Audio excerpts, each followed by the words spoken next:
There it is.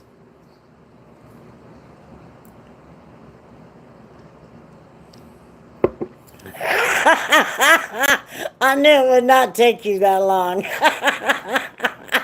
That's funny. Unlike Humberto's going to be in here in no time. I am so annoyed at that guy. Oh my God, I am so annoyed. All I wanted to do was frickin' come home. Faster than a fart. Exactly. I knew him. I'm like, Humberto, he'll get that notification. He'll be here in no time flat.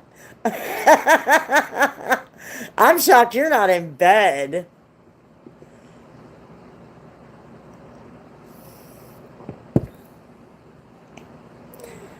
That was funny. Because I get the notification when you guys do. It says, Detail Grandma is live. And I figured once I heard that ding, it wasn't going to take you long.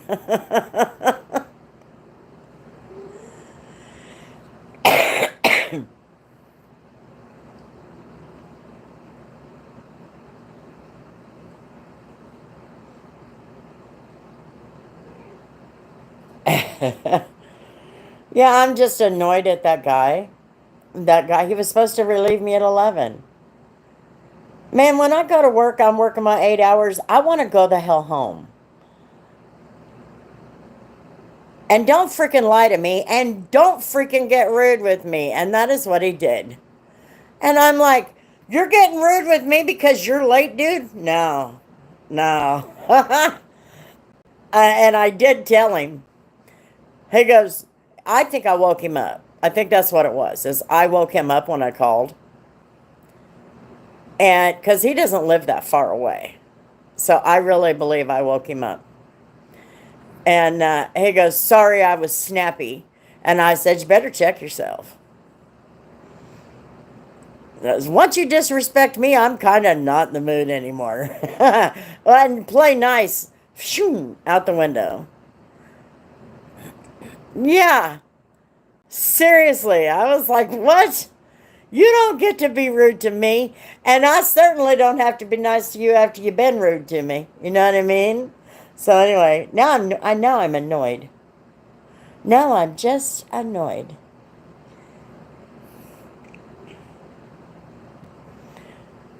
But yeah, he did. He got rude with me. I think I woke him up. And that's probably why he got rude, is because I woke him up. And but you don't, if you make a mistake, just own it. Don't take nastiness out on people, you know what I mean? Anyway, so I lost a few subscribers from the time I went to work to the time I left. Isn't that funny? I must have hit a nerve.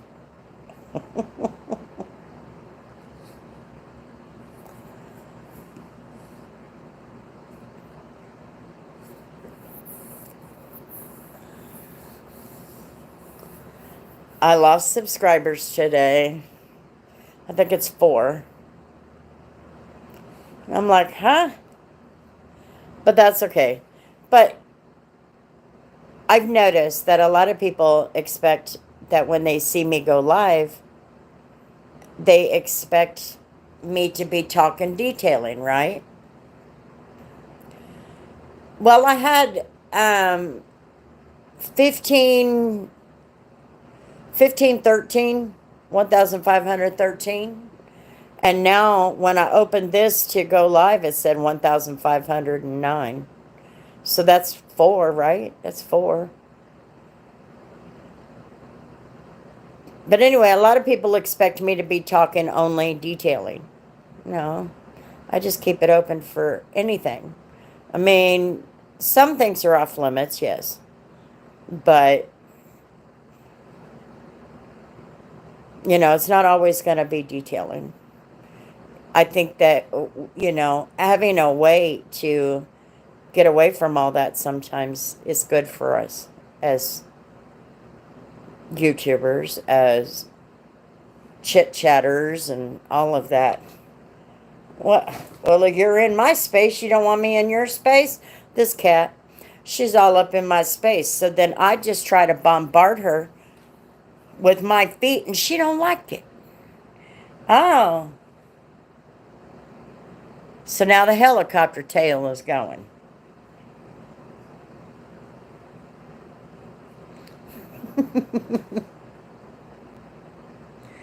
Get out of my space, woman.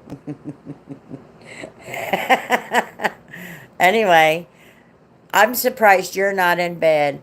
Hell, don't people see that you are working on something else than detailing? It's freaking obvious.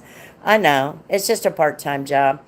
But even when I'm not working and detailing, but when I was detailing the other day, what was that? What day was that? Tuesday? And I went live. There was only a couple of people there. And that's why I don't really care to go live during the day, is because people are working, you know. And so if I go live in the evening, and then I decided to go live up there at work, I can't always pay attention. I have to help the guests and things like that. But I think the only couple of people there, my mom popped in, and I think it was you and Ethan. I don't know that anybody else was in that in the live that day. I think it was just you two.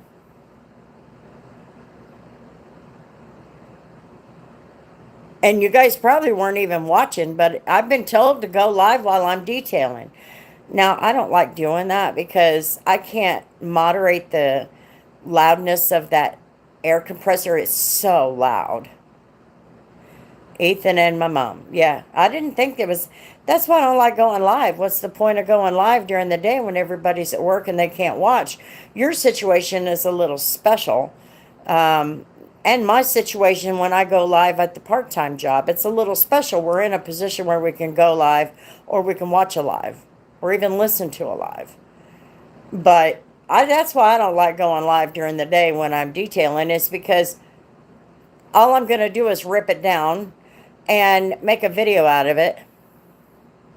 Remember that I am just visiting this planet. But the government says that doesn't exist. So, are you saying that we got some men in black shit going on here?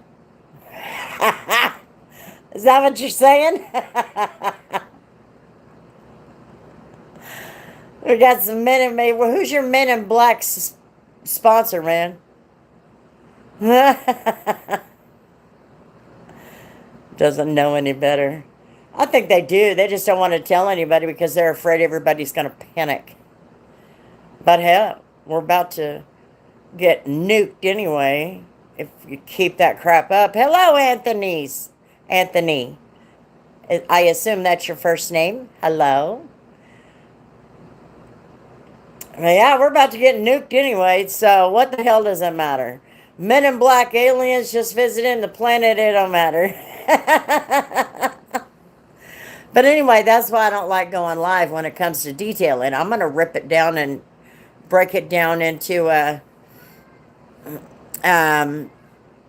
video anyway. I mean, because nobody got to watch it. You know what I mean? They can't find me, and I have been here for several decades. Yeah, no, you're like freaking old. Jazzy, you're fine. You hear her walking through the house, squawking.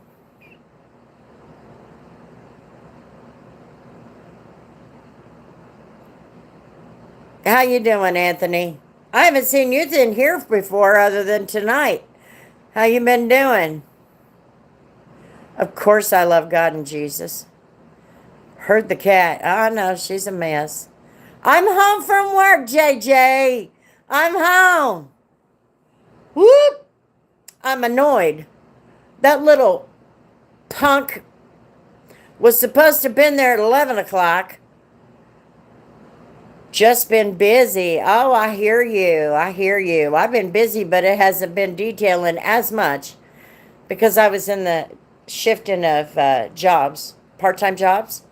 And so I put the detail in like 1 day a week until everything switched over. And then this past week, let's see, Saturday, Sunday, I called in Monday for my detail, and I can't even believe I did that, but I had no choice. And then Tuesday I was detailing. And then today I was at the part-time. Tomorrow I'll be at the part-time. Friday I'm back to detailing. And then Saturday I'm going back to the part-time. That way somebody isn't complaining that they have to work on the weekend. But I'm not some old party girl no more. I don't do all that crap, so I don't get to do as much detailing as I would like. I cannot wait for the day that I can be a full-time detailer. I keep telling myself people are going to come back, they're going to get some more money in their pockets, and it's going to be okay. Right now, all I got's dealership work. Whoop, whoop. Yeah, I do detailing part-time too. I have a full-time job. Oh, how do you work that? See, I can't keep up when I work full-time. I cannot keep up. Maybe it's because I'm old. Maybe that's what it is. I'm just old. I can't do it. I assume you're kind of young. I can't do it. I can't do it full-time and then detail part-time.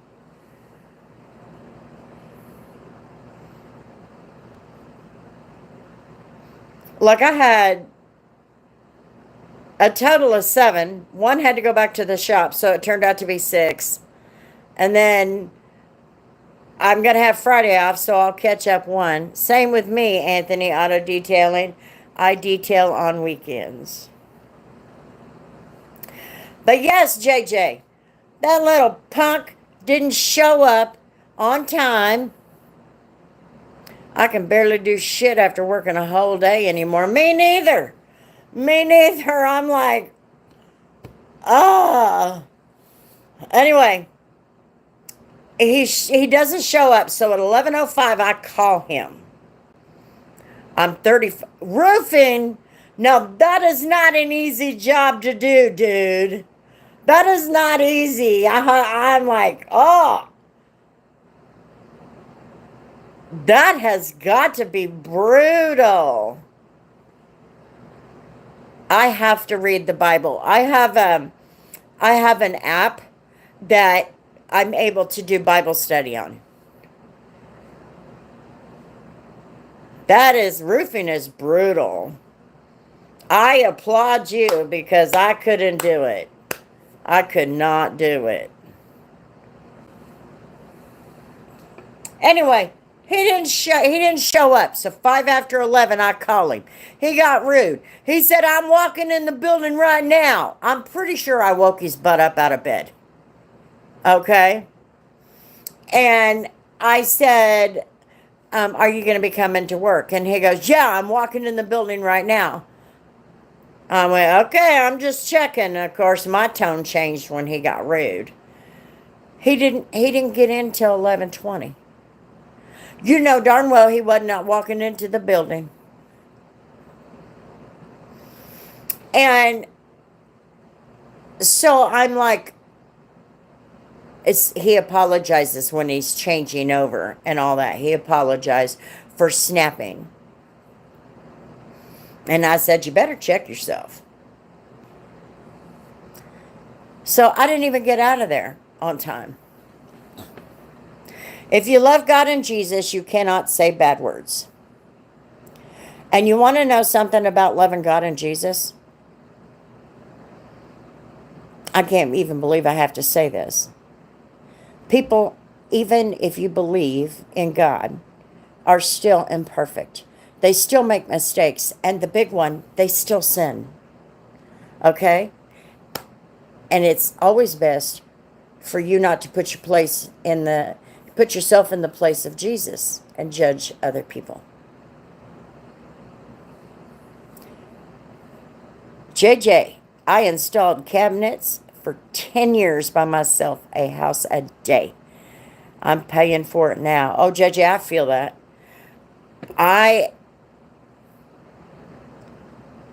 I just left the trucking industry full time in May of 2022. I did some this year part time, 2 to 3 days a week. My shoulder is messed up, my left shoulder, my left hip, and my left knee. Major arthritis. So I am dang sure paying for it a lot today.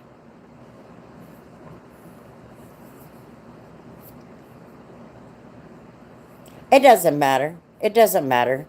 It's just I don't judge me. Don't judge me or anybody else. And that's all I'm saying. And people do sin. Even those who are faithful to the Lord, they are not perfect.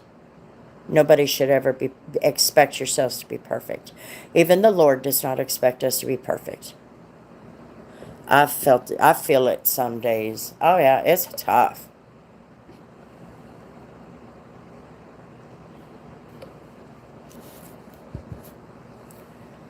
So that's why I called in Monday. I called my mom and I said, "You guys, you don't need me that bad, do you?" And she said, "No, it's rainy, it's cold." And she said, "What's going on?" And I explained it, and then I sent her a picture.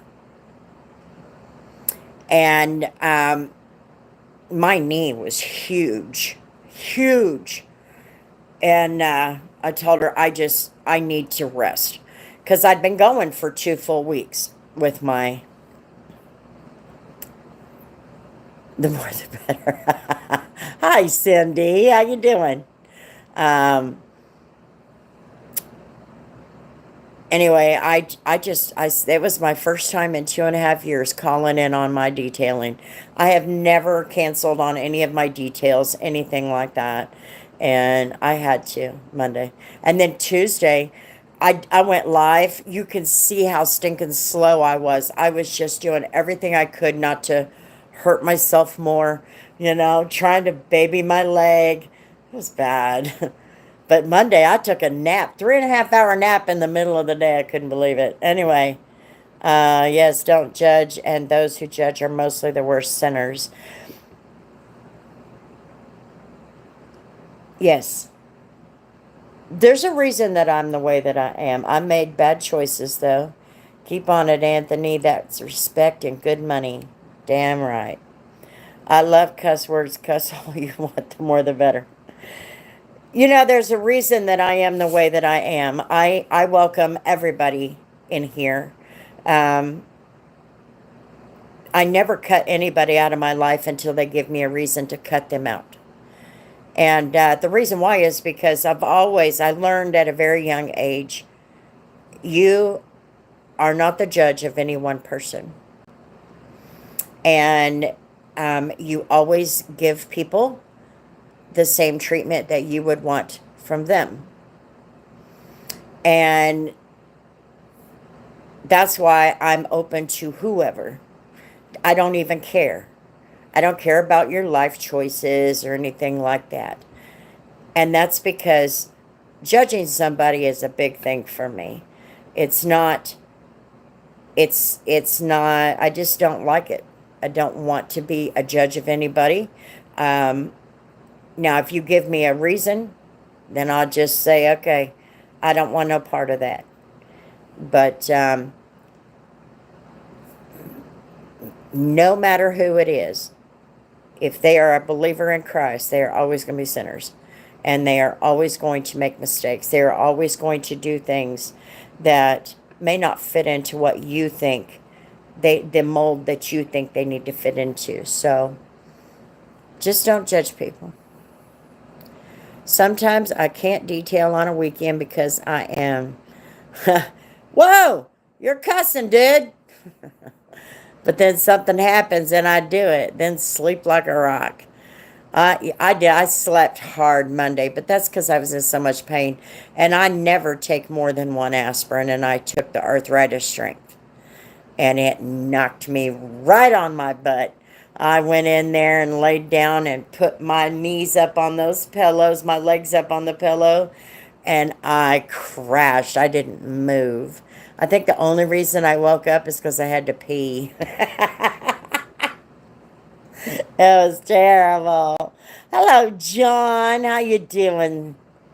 How's work going? No, I'm not hard on myself. I am dang sure not hard on myself. I'm, well, I can be. When I just got it, I just know I prefer, I didn't say shit today. Well, I just did. um, when I know I got stuff to do, I'm the type I need to get her done. It's like when I was on the road. I mean, they gave us ample time to deliver. They gave us ample time to get from LA out to Boston, Mass. Okay, you got 3.5, almost 4 days to do it. But you can do that trip in about, I'm going to say with the team, you can do that in about 2 days and 14 hours, roughly. Just depends on your stops and all that good stuff. And I gained a reputation of calling the shippers. They would send me a delivery time. I would start calling the shippers and the receivers and say, can we deliver early? What would it take? Because if it's a woman calling, they want to work with you. They're more willing to work with you. So, hey, what would it take for us to maybe get in on the schedule here a little earlier? We're not supposed to deliver until the day after tomorrow. Because we were like, God, well, let's go. Because if we can deliver the load, let's deliver it. But if we couldn't deliver the load, we could park it, grab a cab over to the Enterprise rent-a-car, and go sightseeing. You know what I mean? So I've always been this, get from point A to point B, get her done. Don't be sitting on stuff. I can't handle calling in sick. It makes me feel guilty. And people do it pretty frequent now, and they're not really sick. They just want the time off. You know, a friend called them, hey, we're going to the mall. You want to go? So anyway, I've always been that type, but I can't believe I did that the other day. I sometimes have shit to do and forget it. My cats are so happy I fed them, chubby stinkers. That girl be walking through here. Did you hear her meowing? She'd be walking through here. She's 16 years old. So she goes walking through the house. Wow, wow. Now she's looking at me. She goes walking through here. And Bella, Miss Kay brought her home at around 10:30 tonight. And I told her, just let her in the house and I'll be along. No big deal. And of course, I told Kay that my relief hadn't shown up. If they don't show up, I might have you go back and get her. But he finally showed up, and I got out of there and got home about 11:45. But she'll walk through this house meowing, and I'm like, man, you must have dementia or something. Can't see who she's talking to.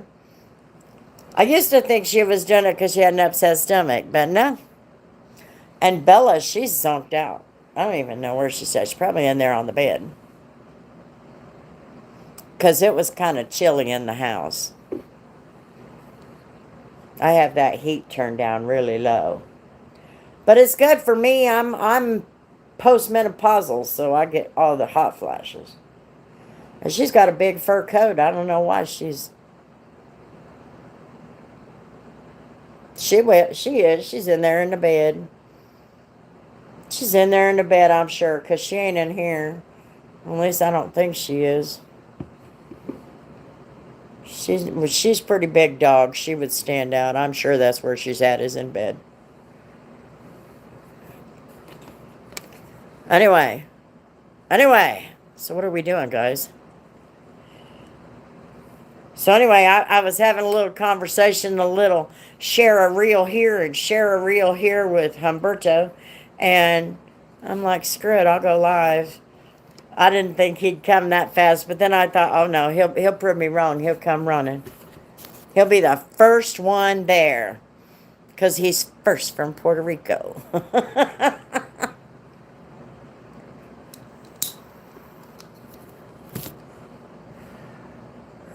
Oh, heck. I forgot to change the settings.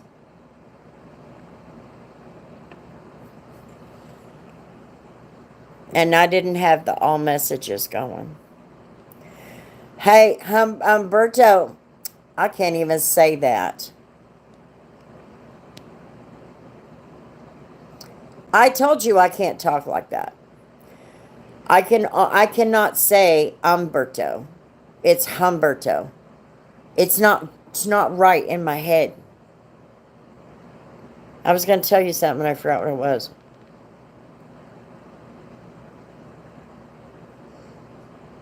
Welcome to my world. That's another postmenopausal symptom. I'm getting old. I was going to tell you something. What the hell was it? The hell?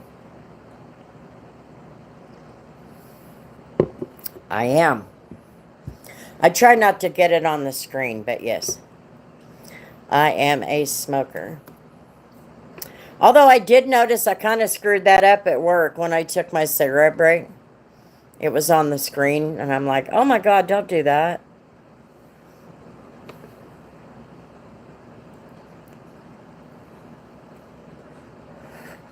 I don't know, but when you find it, you probably better call the rest of us and let us know, because this cold is on my last nerve already, and it's only been 10 days.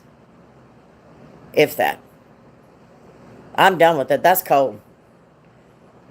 I don't even know what the temperature is right now. I smoked for 47 years and quit 4 years ago. Really? I wish to hell I could figure out how to do that.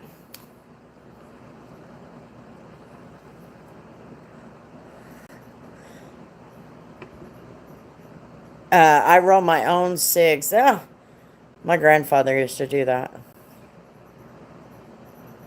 I don't have time. I sit around. It was, I bet it was. I bet it was. And here's the thing is, you know, there was a time I wanted to quit. Yes, those who speak English call me like that, so I am used to that. Well, you speak English too. But anyway, there was a time I did want to quit. That was ultimately my goal at one time. And then my 14-year-old was diagnosed with cancer. And there was no way. No way on earth. And then when she died, this is the only thing keeping people alive. This is the only thing that kept that little craphead that was supposed to relieve me when he got snotty with me. Does anybody smoke export a cigarette in the U.S.? I've never heard of that. I've never heard of that. Is that a cigarette? I don't know. Is that a brand? Or are you talking about, like,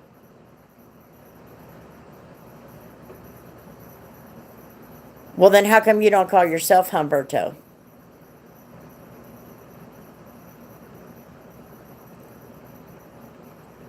Anyway, so when my daughter died, that wasn't happening. And that's because I'm not nice. I'm not nice naturally. Or I should say, I have that side of me that gets to be, let me just put it to you this way. I can be a royal bee when I'm not smoking and calm. And this I know because I know my name and how it is pronounced. It's a brand. Google export cigarettes. You should see them come up now. I'll be darned. I'll have to check that out. He says, I say Humberto because it's in my brain. H has a ha sound.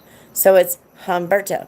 But when him and I were discussing this English language and the Spanish language, He says the H is silent. It's Umberto. So then just leave the H off. If you want me to say it that way, leave the H off. I lost a child as well. I'm so sorry, Cindy. It's a hard life after that. It is a hard life. Sometimes I call myself handsome, dude, superb, etc.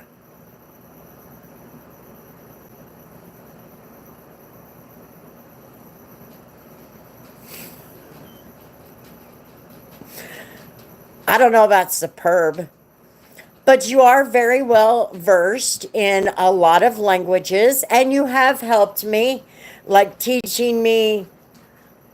I think it's pronounced lavado,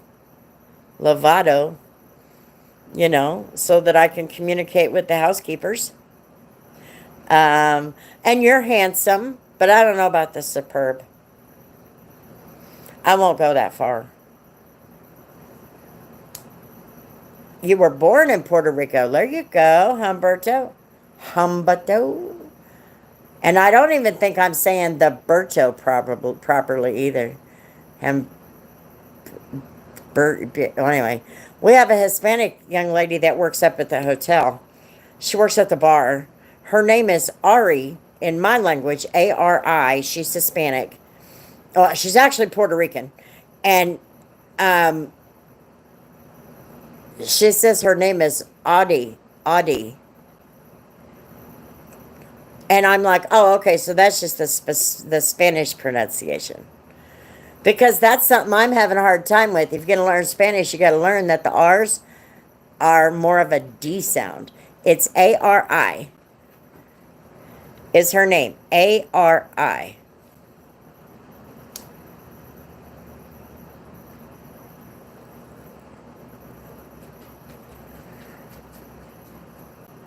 Do you need to go outside? You need to go outside? Oh, hang on. I got to let out the dog. She come out of bed. Are you good?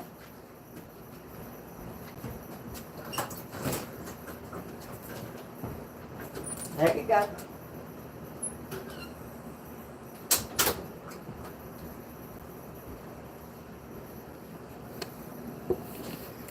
It's Ari, Ari. Okay, the R there is hard pronounced, but short. Ari.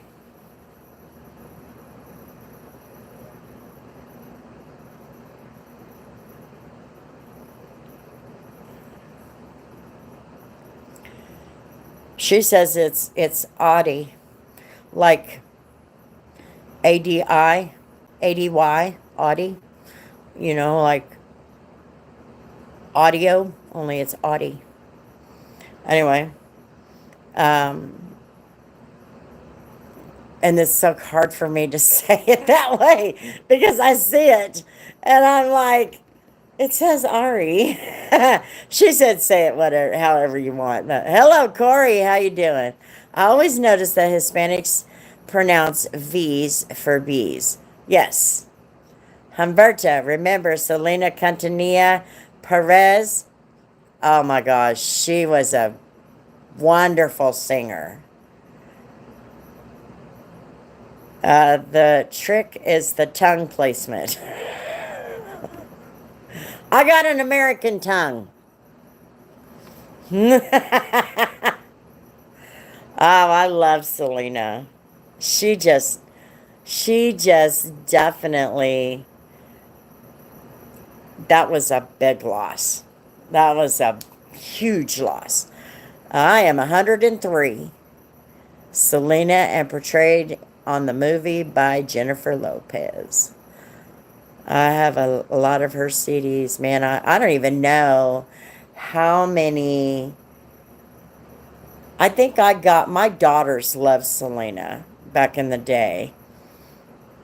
And I think we bought 2 of her albums. And one of them wasn't until she was like 10 years old by that time. And it was way after Miss Selena had been killed. It was, but yeah, that was a huge loss. Even to Americans, that was a huge loss. A lot of people think that was a huge loss to only the Hispanic community, but I'm telling you, she was part of our music too. And so she was a big loss to the world in my book, but that was huge. That was huge. Are they saying that that woman is going to get out? Something about that? I heard something about that not too long ago.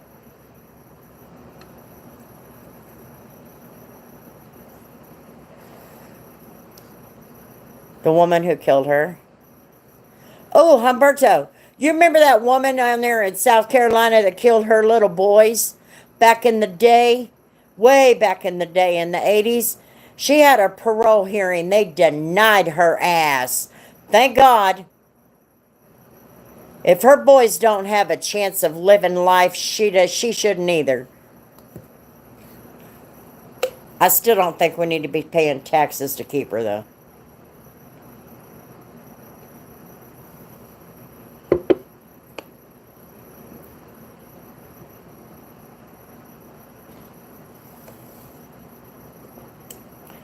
Thank you for the hearts and the 100s. I appreciate those.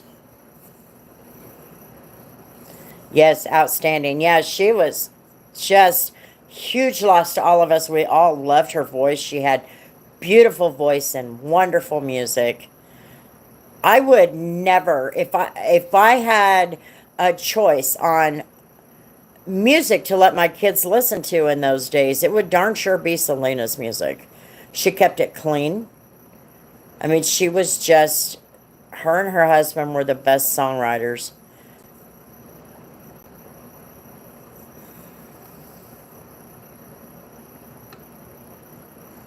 I'm watching the door, see when that dog wants back in. The world lost a bright light, sure did. And I say that every time she comes up, I'm like, the whole world lost a piece of themselves with her loss. That was just awful.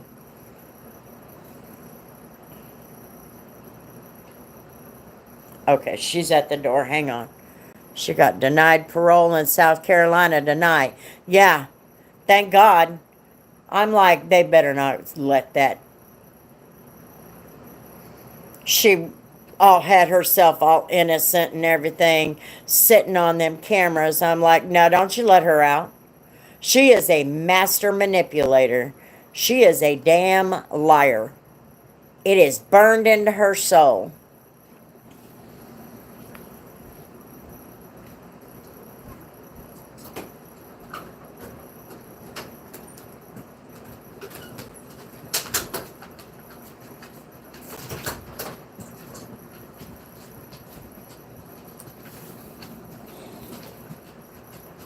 Back when that happened, and it brought all of those memories back when I saw this on the news. And there were some YouTube channels that were actually running it live. But, back when that happened, and I had said to my ex-husband or my kids' dad, I said, she killed her kids. She did it because of a man. There's not one man on this planet, not one man on this planet, that his life is worth more than my children's life. Not one. Never. In a million years. That woman has, she's nothing but hollow inside. She don't need to be out. I personally think it should be eye for an eye with her.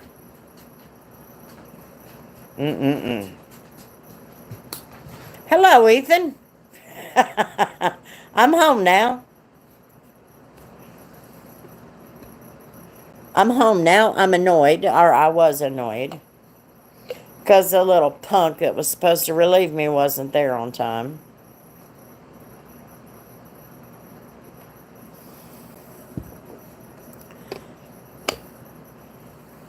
That's not.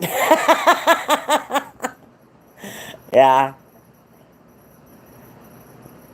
I tell you, it's not one thing, it's another. And now I'm wide awake, and that's just my fault, because since Monday, my sleep schedule is all twisted up. No, he was supposed to have been there at 11. I called him at 11:05. I think I woke him up out of bed just by the way he answered. And he got rude and said, "I'm walking into the building right now." And I said, "Okay, I was just checking." So then when he gets there, 20 minutes after 11, so he was not walking in the building. So when he gets there at 20 minutes after 11, he starts signing into the computer and all of that good stuff. And he goes, "Sorry for being snappy earlier." And I went, "I think you need to check yourself." That's all I said. And he knew at that point I meant business. See, here's my thing. I know I cannot expect everybody to be like me. I know I can't do that. But if you're not going to come to work, the least you can do is pick up the phone and call me. Because I'm the one that's going to have to work. That manager ain't coming in. I know darn well she's not coming in. Otherwise, I wouldn't have been at work last Saturday. Covering because she didn't come in. All I'm asking is for the respect that if you're not coming in, you got to give me some notice. You got to let me know. Don't just not show up. Now, if you overslept, own it. People make mistakes. I think I've overslept like 3 times. 3. 4 maybe. In all my working career. I think I just don't oversleep. It freaks me out. But if you oversleep, okay. I mean, own it. But don't you get rude with me. Because once you get rude with me, I got no respect for you no more. Not going to treat you nicely. Nice is out the door. You good, Bella? Are you good? Where's your pig?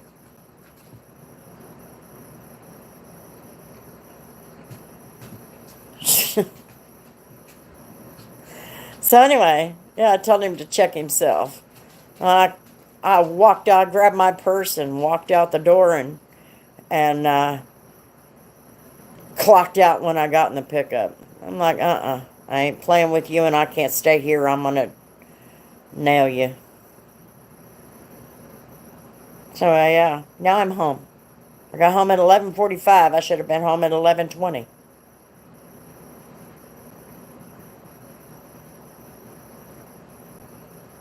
Some people's children, they're all young guys. They're all young guys. Well, one's a girl, but she's supposedly going to a guy. Natural idiots. There you go. She's supposedly transitioning to a guy, and wants to be referred to as a him. I can respect that. I can respect that. But these guys are all young. My manager is 36, and she's just, I don't even, I don't know if that's all that she's got is these young guys applying or what. Because she doesn't seem like the type. She's so very conservative and, dressed super, super nice, hair all done up perfect, that kind of thing.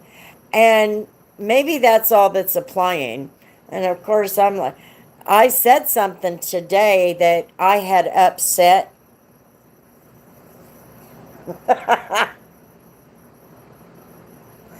I upset the girl who's trying to be a guy. I upset him. Because, to kind of give this short story, this past weekend when I was working on Saturday, there was a family group. They had 3 different rooms. They came from 3 different locations: Manhattan, Kansas, Dodge City, Kansas, and Oklahoma City. And they were coming together for Mom's birthday. Okay, so they came together here in town. And they were all, the brother and the sister and their spouses and their crowd, they were all coming down. They were going to have their drinks and all that good stuff. And they gave me 2 $100 bills and said, "We're just going to run a tab, and then you can pay for it out of that." I said, "Okay, that's cool."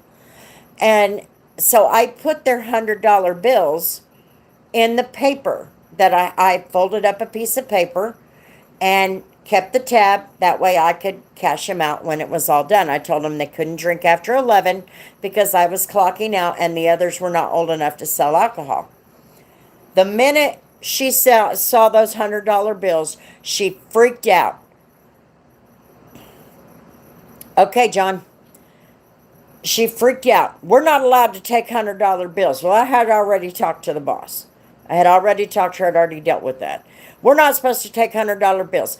And I said, why in the hell do all of you people seem to think that you can be rude to people? What in the hell is going on around here where you guys all seem to think you have some kind of moral authority that you can treat people like shit? And she looked at me and she goes, you do not talk to me like that. And I said, young lady, you're 19 damn years old. I got kids older than you. Every single one of my kids is older than you. You don't talk to me like that. I said, the biggest problem around here is there are way too many chiefs and not enough Indians. You don't worry about what I got going on. You have a shift you can run, you can worry about that. And then she goes, I'm a he. I'm sorry. That was not an act of disrespect. And like I said earlier tonight on my other live, I have a degree in psychology. I graduated in 2012. You can't tell me definitions have changed in the last 10 years. They have not changed. The definitions have not been changed. So I'm like, whatever. You know, I tried to be respectful. You took that away when you treated me like crap over $100 bill that I had already talked to the boss about. Actually, two $100 bills. But their check was way big. I only gave them like $50 back. I mean, that was it. These people were drinking hard.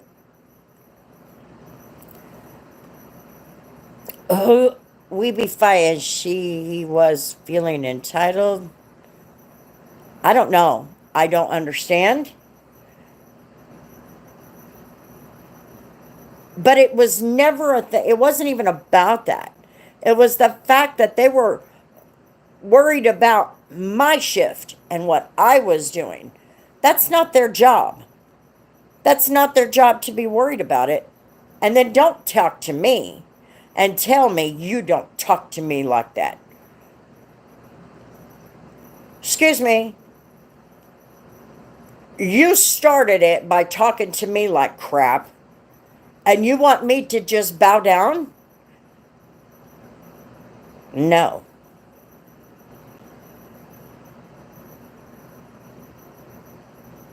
How old are you, Ethan?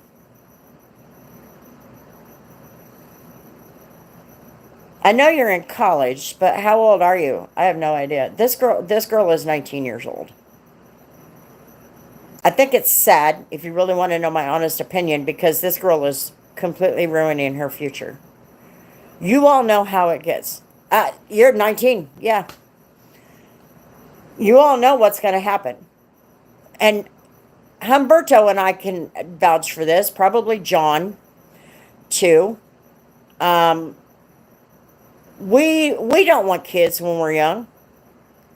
We don't want kids. We don't want to have a family. We don't, we're too busy in the party phase. We're not thinking about that part of our life.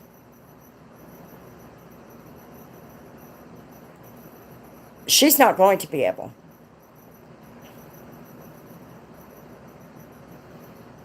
And so that's what I worry about, is the lifelong damage, the permanent damage. Not a whole lot. We're just chit-chatting now. I'm raising hell. And when I go to work tomorrow, I think me and my manager are going to have to talk. Why does everybody have to treat everybody like crap? or certain people like crap. I'm the only female employee other than the manager. But these guys are about to get their war. And the last thing I want is to have major problems with people I work with. I would much rather, but if she's hiring these kinds of people that are going to be rude and nasty and hateful to people and think it's okay, you can't expect there not to be problems. And what's going to happen is I'm way too strong for these people. These are all kids. I'm way too strong for them. They're going to come at me and I'm going to stand my ground. And what's going to happen is they are going to quit. They're going to quit and we're going to be left to cover the whole thing, which is fine, but they need a job too. All I'm asking is quit treating me like crap.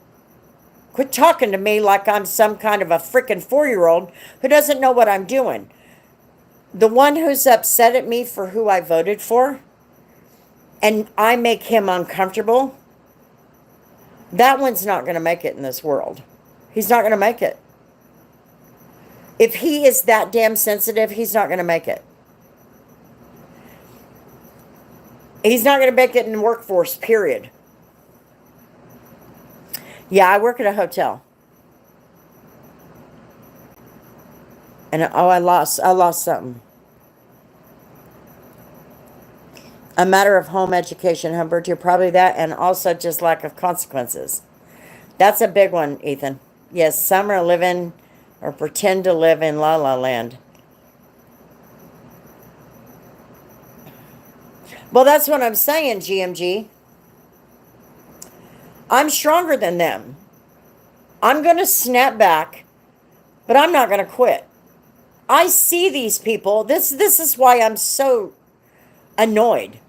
I see these people. I am supposed to see these people a total of 5 minutes a day. I will see the person that I'm relieving, which is the manager, 5 minutes a day. She might hang around and do some paperwork or something like that, but she's hanging out in her office. Okay? And then the person who relieves me on third shift, I see them for 5 minutes a day. In that 5 minutes, all three of them have managed to start all kinds of problems. I've been there, 3 weeks? 3 weeks now? And they have all three managed to just,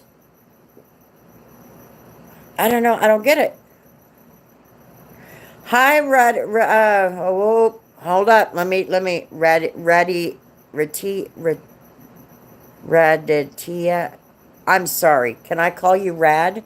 Hi, I am so sorry, I will butcher that. I'm so sorry. But I'm stronger. I'm going to stand my ground. Number one, that to me, in my mind, think about it. This in my mind is like one of my children smarting off. The only thing different is I'm not going to put them little boys, girl, on their ass. My children do that, even still today. Mama will have no problem stepping up on them.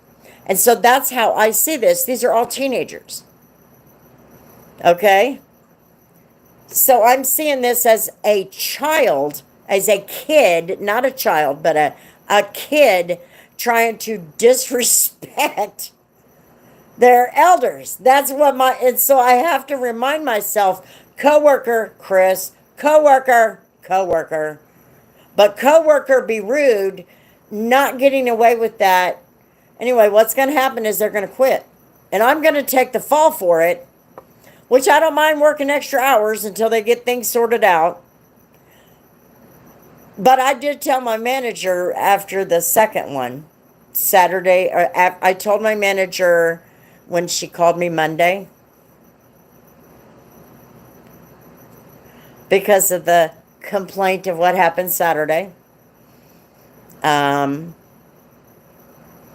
I told her, I said, well, if it comes down to it, I know lots of people looking for jobs. But I am way too strong for these kids. They don't understand. They do not understand. I got no problem. I am not weak. I got no problem standing here arguing it out with you.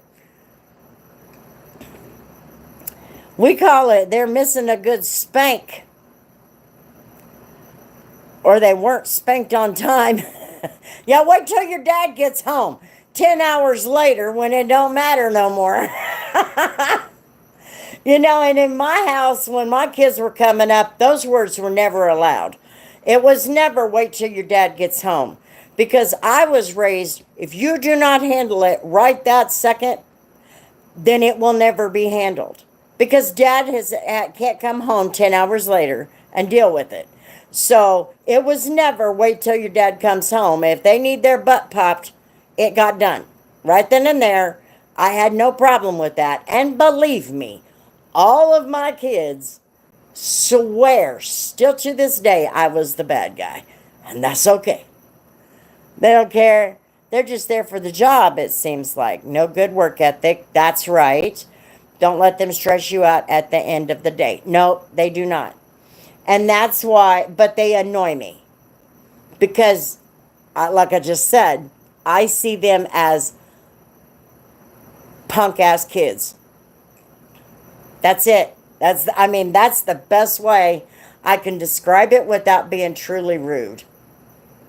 But to me, it's like punk-ass kids. And I'm like, you know, my children would never talk to me like that. And they would a couple times, but they wouldn't do it a third time. And then, so that's what's going through my mind. But what's going to happen is they are going to quit the job. That's what's going to happen. So I tell my manager, well, I know a lot of people looking for a job, so I guess if it comes down to it. I feel bad, though, and I did tell her that. I said, I'm not trying to have problems with all these people, but I will not be spoken to disrespectfully. I would never speak to them disrespectfully until they gave me a reason to return that.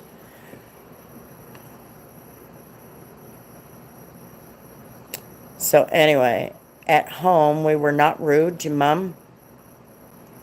Even when Dad was at his office, she would give you a right across your face or hit us with the, what is that word? La chancela or belt. Ass whooping, no mercy from Mom. No. And that is exactly how I was the military mom. My house was structured. You had respect for your elders. You do not disrespect other people. If you disagree with them, there is a proper way of handling that. And if you get into a fight at school, as long as you didn't hit first, we're good. And then that's my rule for jail. Now that they're all adults, that's my rule for jail. Oh, I had flip-flops. I had no problem throwing them. I would be wearing my flip-flops and them kids would be in there fighting or something. I would launch those flip-flops right then and there and continue working. Washing dishes, cooking, whatever it was I had to do. AKA sandal. Got it. I think a lot of kids these days never had a healthy level of fear of their parents. Not scared of them per se, but if you disrespect them or someone else, there are consequences. Yeah.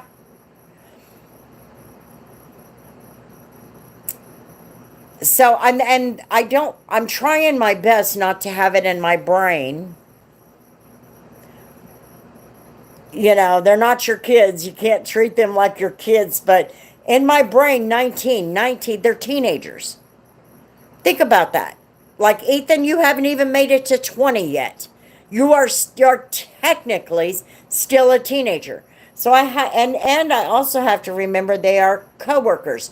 But at the same time, there's not one damn coworker out there that is allowed to treat me like that. And this kind of goes back to what I was saying about those videos that I had made some time back. And, Franco and all those guys were saying if you just ignore them, you don't give them any power. That's what's wrong with the internet today. The internet has got a whole lot of people that are hiding behind those keyboards and those screens, and they think they can run their damn mouths. TikTok has opened up a whole line of communication, and when you do stuff like that, there are way too many internet detectives out there, and it would cost nothing more than $20, and you would have that person's information in 12 hours at the most. And that is what needs to be done. There needs to be a boundary and a line drawn where you do not disrespect people without consequence. And that's why I love watching that stuff on TikTok. Whenever I get on there, I start seeing that stuff, and I'm like, ooh.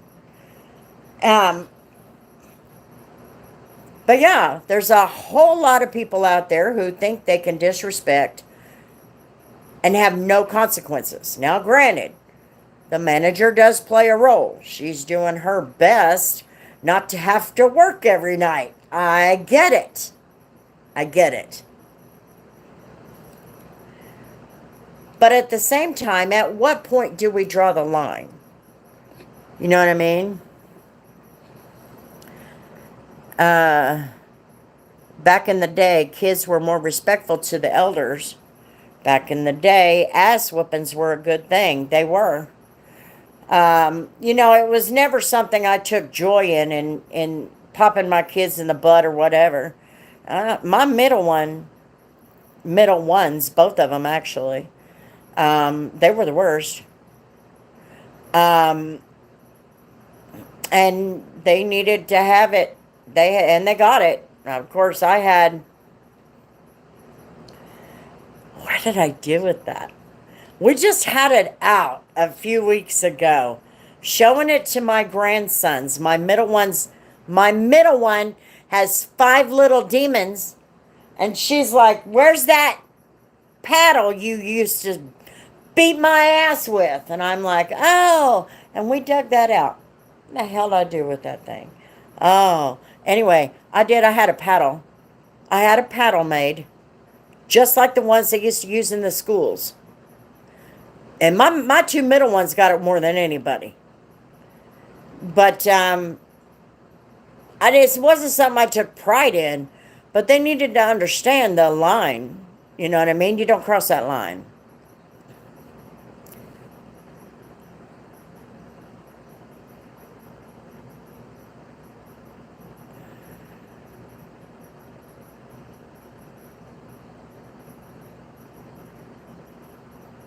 What an embarrassment to the MAGA movement.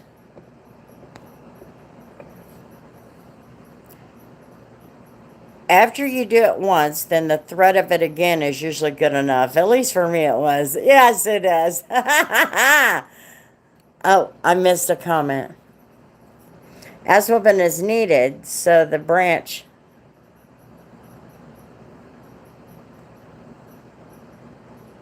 is set straight. Yeah.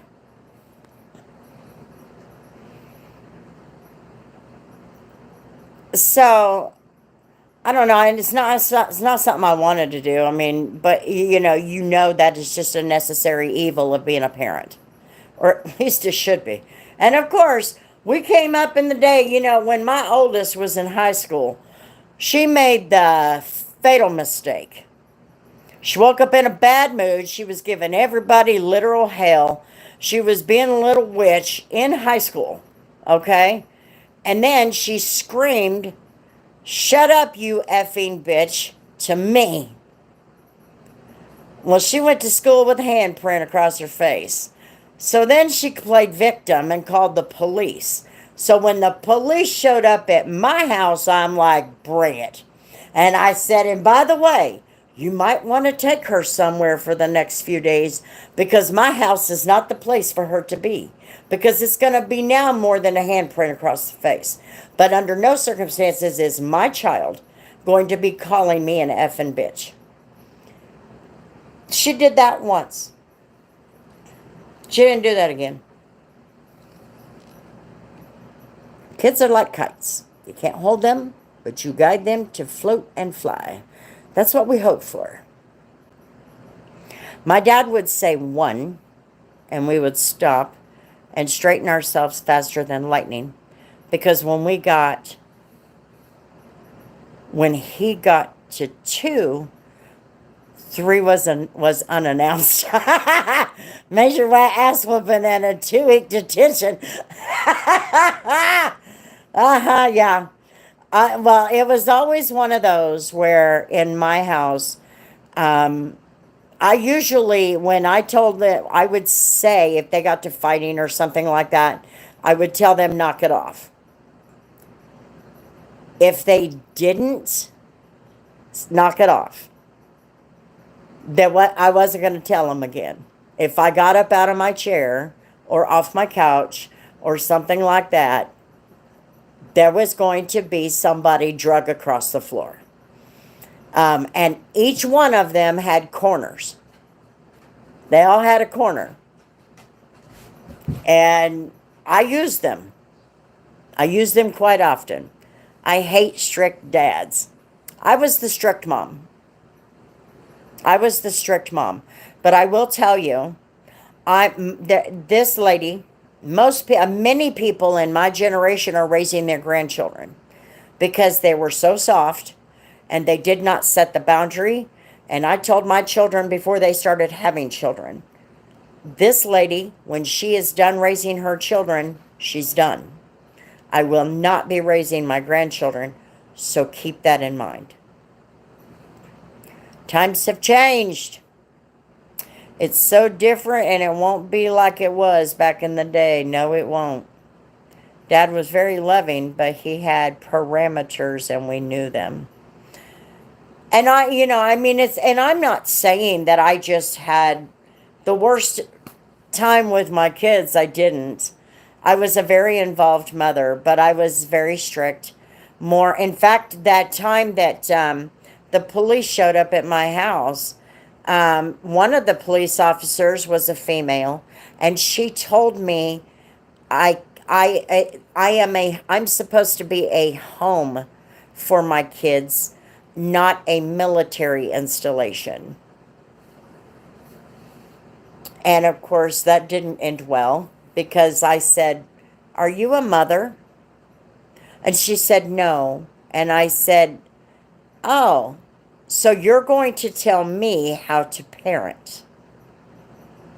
And all I did was stare at her. She didn't have anything more to say. Her partner handled the rest of it. And that's probably a good idea, because at that point, I wouldn't have given a shit if she was a cop or not. My daughter already had me seeing red. I don't like dads that don't communicate with kids at all. I don't think that's a majority of dads.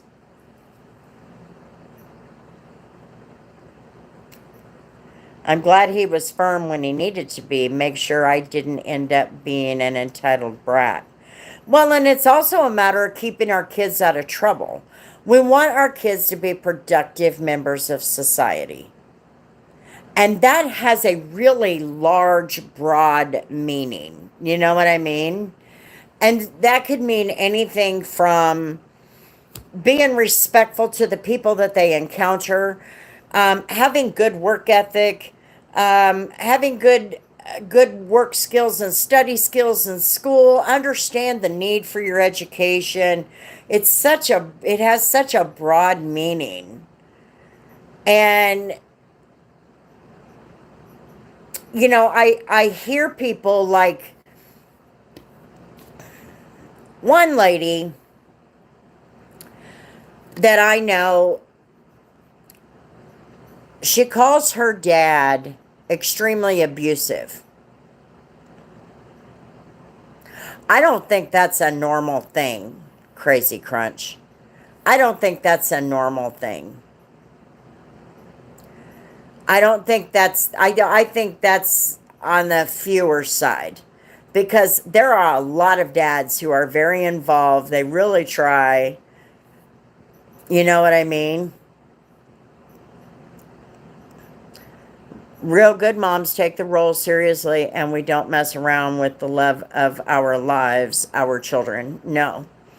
Um, I don't even remember what I was saying, but and we just have to, when you have children, it's up to you to make sure they leave that house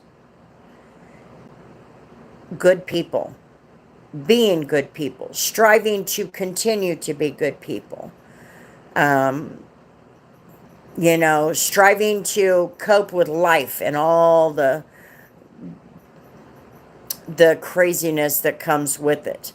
You do your best to put them or to get them ready for the rest of the world. And I work with 3 people who have no sense of work ethic. Being on time doesn't seem to be a big deal to them. I mean, I'll get there sometime. And then among other things. And one of them is so dang sensitive, he can't even, he literally cannot even handle it. It looked like, I thought he was going to start crying when one of the guests was not happy with him. I really did.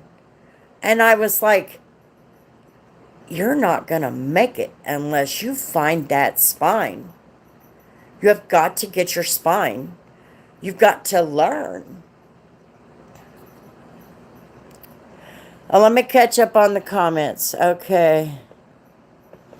There's also psychologically that if by a certain age your kids isn't well behaved enough to be liked by other kids their age, they will be socially isolated because of the parent's failure. Yes. Yes.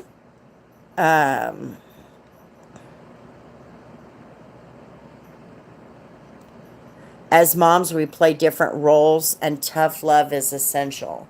It is. I'm that type of dad. I love my baby so much. She's just too much. Oh, you're a brand new dad. Oh, you're still in the honeymoon phase. But enjoy it. Enjoy it. And I did enjoy being a mom. I still do. They need me still today. And, they're in their 30s. The youngest one's not with us anymore, but the other 3 are in their 30s now. I'm the one who they call when the kids are sick and they're just not sure. Maybe they didn't agree with something a teacher did or said, and they're like, how would you handle that? That kind of thing. So I didn't hate my role as a mother, but I took it very seriously. And that's what I was going to say. There's a lot of people who look at parents like me and they think that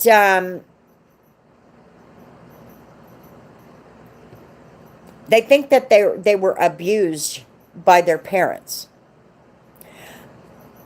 And I'm going to sit here and tell you there's a lot of parents out there today abusing their children.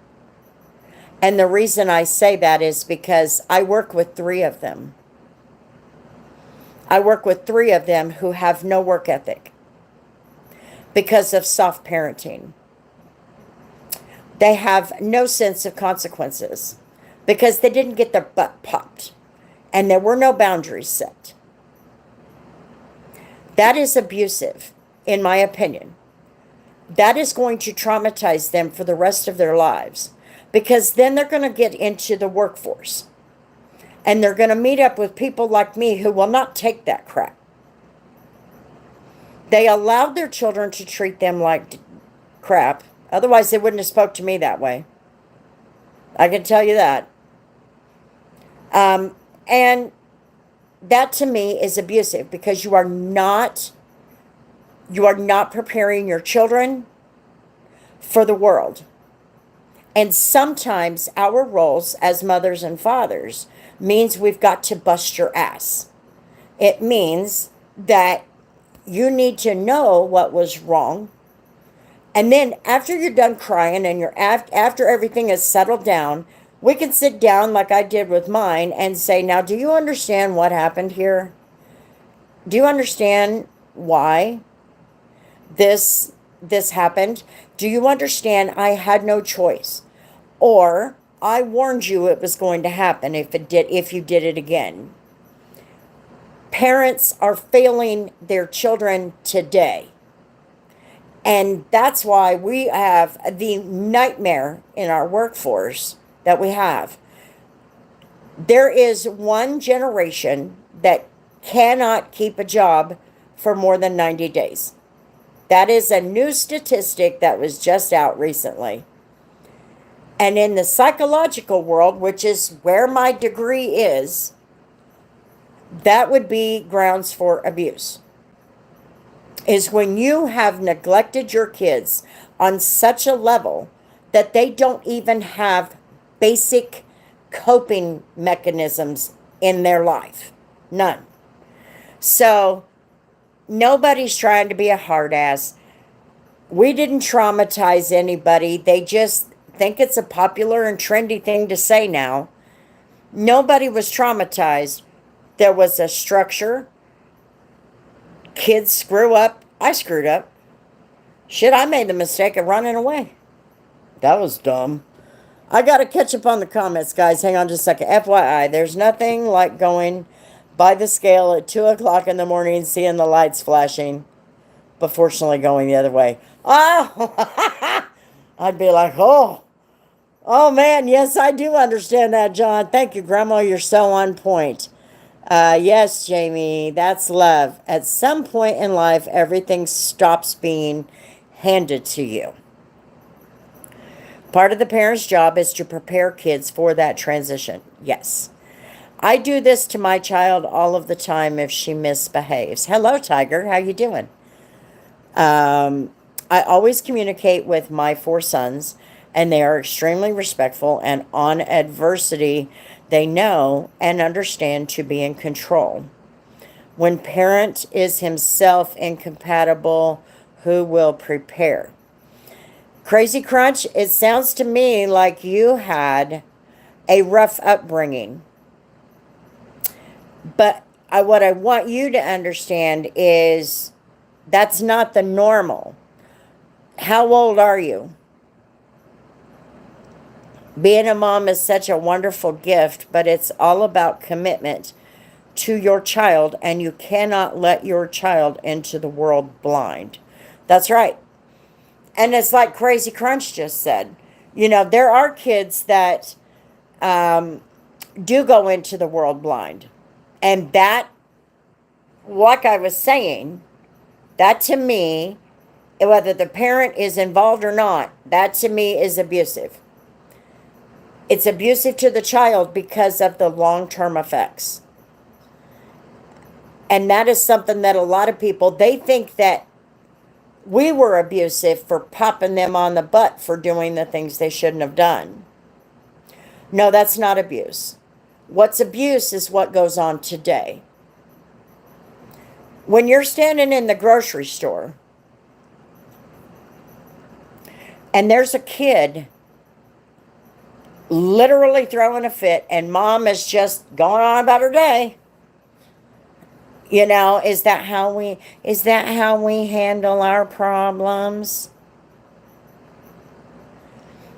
I could point it out all day long. Both parents have to work as a team when upbringing their children. Yes. And so what it comes down to, Crazy Crunch, is at that point you have to find, because once you reach the age of 18, you know things are messed up.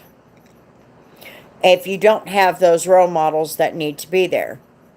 Now, for some reason, you're looking at the world in a very, very negative way. So the best way to combat that, I didn't have a dad that was around during my coming up days. But I had role models. And I took everything that they did very seriously. When It came when I was 16 years old. I went and got myself knocked up, you guys. Oh my God.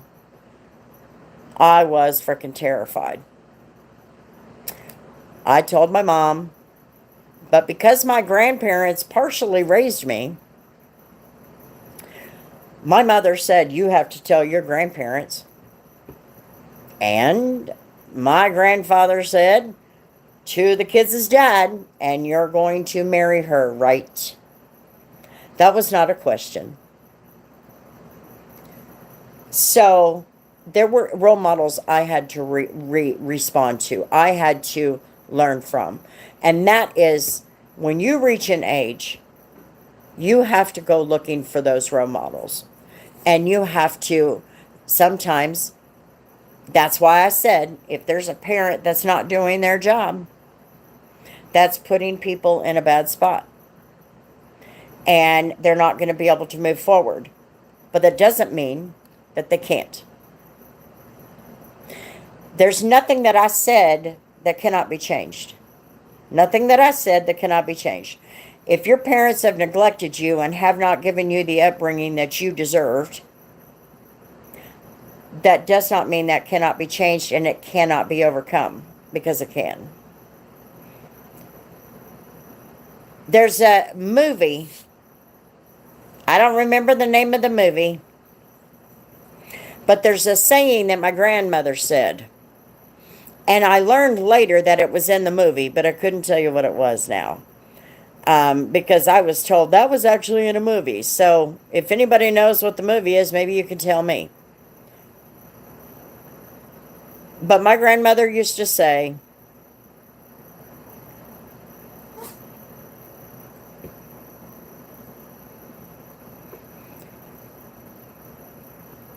you spend your adulthood trying to get over your childhood.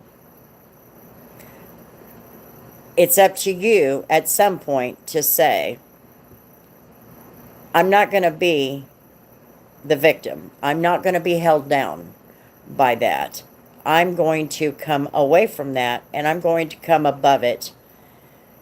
And so you find role models. You can find them in your everyday life. You can find role models at work. You can find them at church if you're a churchgoer. You can find role models at the local diner if you just go to breakfast every day. Usually they're Vietnam vets that are just sitting there waiting for the day that they go meet the Lord. You could find your role models on YouTube. There's a YouTube channel called something Dad. And all this man does is teaches young boys and kids how to change the plumbing underneath the sink, how to change the stopper in the toilet, how to tie a tie, teaches them how to shave, gives them all the advice they need on the littlest, craziest little things. But there's so many kids out there who didn't have that, and that's why he started the channel. The only reason I know that is because I saw it on the news. It is up to you at that point to understand. I didn't come up with a dad. My dad, the person that I refer to in my videos, he is not my biological dad. He didn't come into my life until I was 18 years old. And him and my mom met. By then, I had already had a daughter. So, it's up to you to come away from that and rise above it. How you doing, Rashida? Yes, ma'am. I missed comments, guys.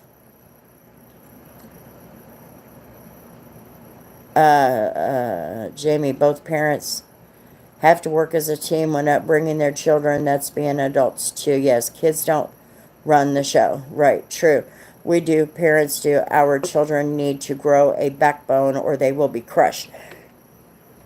And that's what's happening with these young boys. Girls. I don't even know how to. She wants to be called a boy. So I want to try and at least be respectful. Yes, ma'am. Absolutely. Hi, Grandma. People have to learn to let go of the pain of the past. You know, I had I have a lot of pain and a lot of things in my past. But here's what I look at.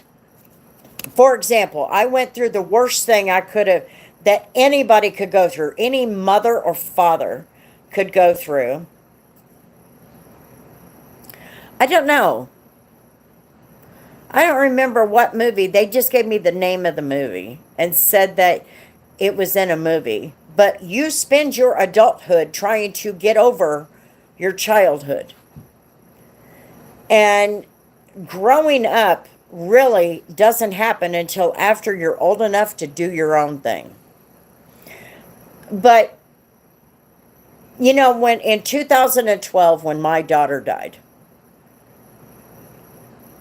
there's one of two things that I could have done. I could have allowed it to taken me out, or I could have allowed it to reinforce me, give me more power. And that's what it did. It gave me a lot of power. I started a nonprofit. I started researching so much. I mean, I did. It's amazing what I did. Even still today, even though I shut down the nonprofit, thanks to COVID, still today, people will message me asking questions about childhood cancer, about cancers. What can I do for this family? Their child was just diagnosed with cancer.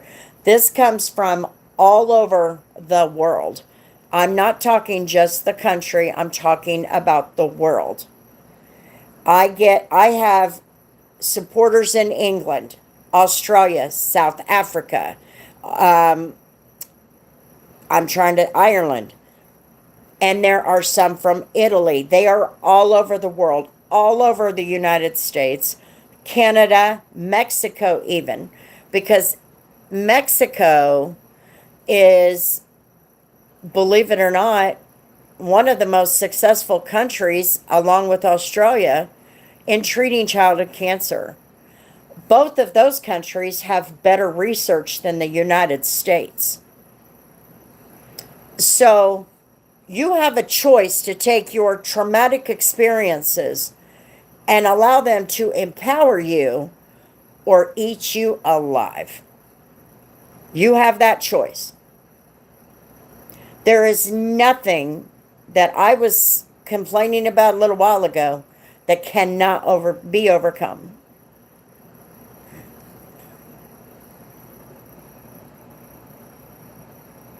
I think it's big. I'm not sure. I don't remember.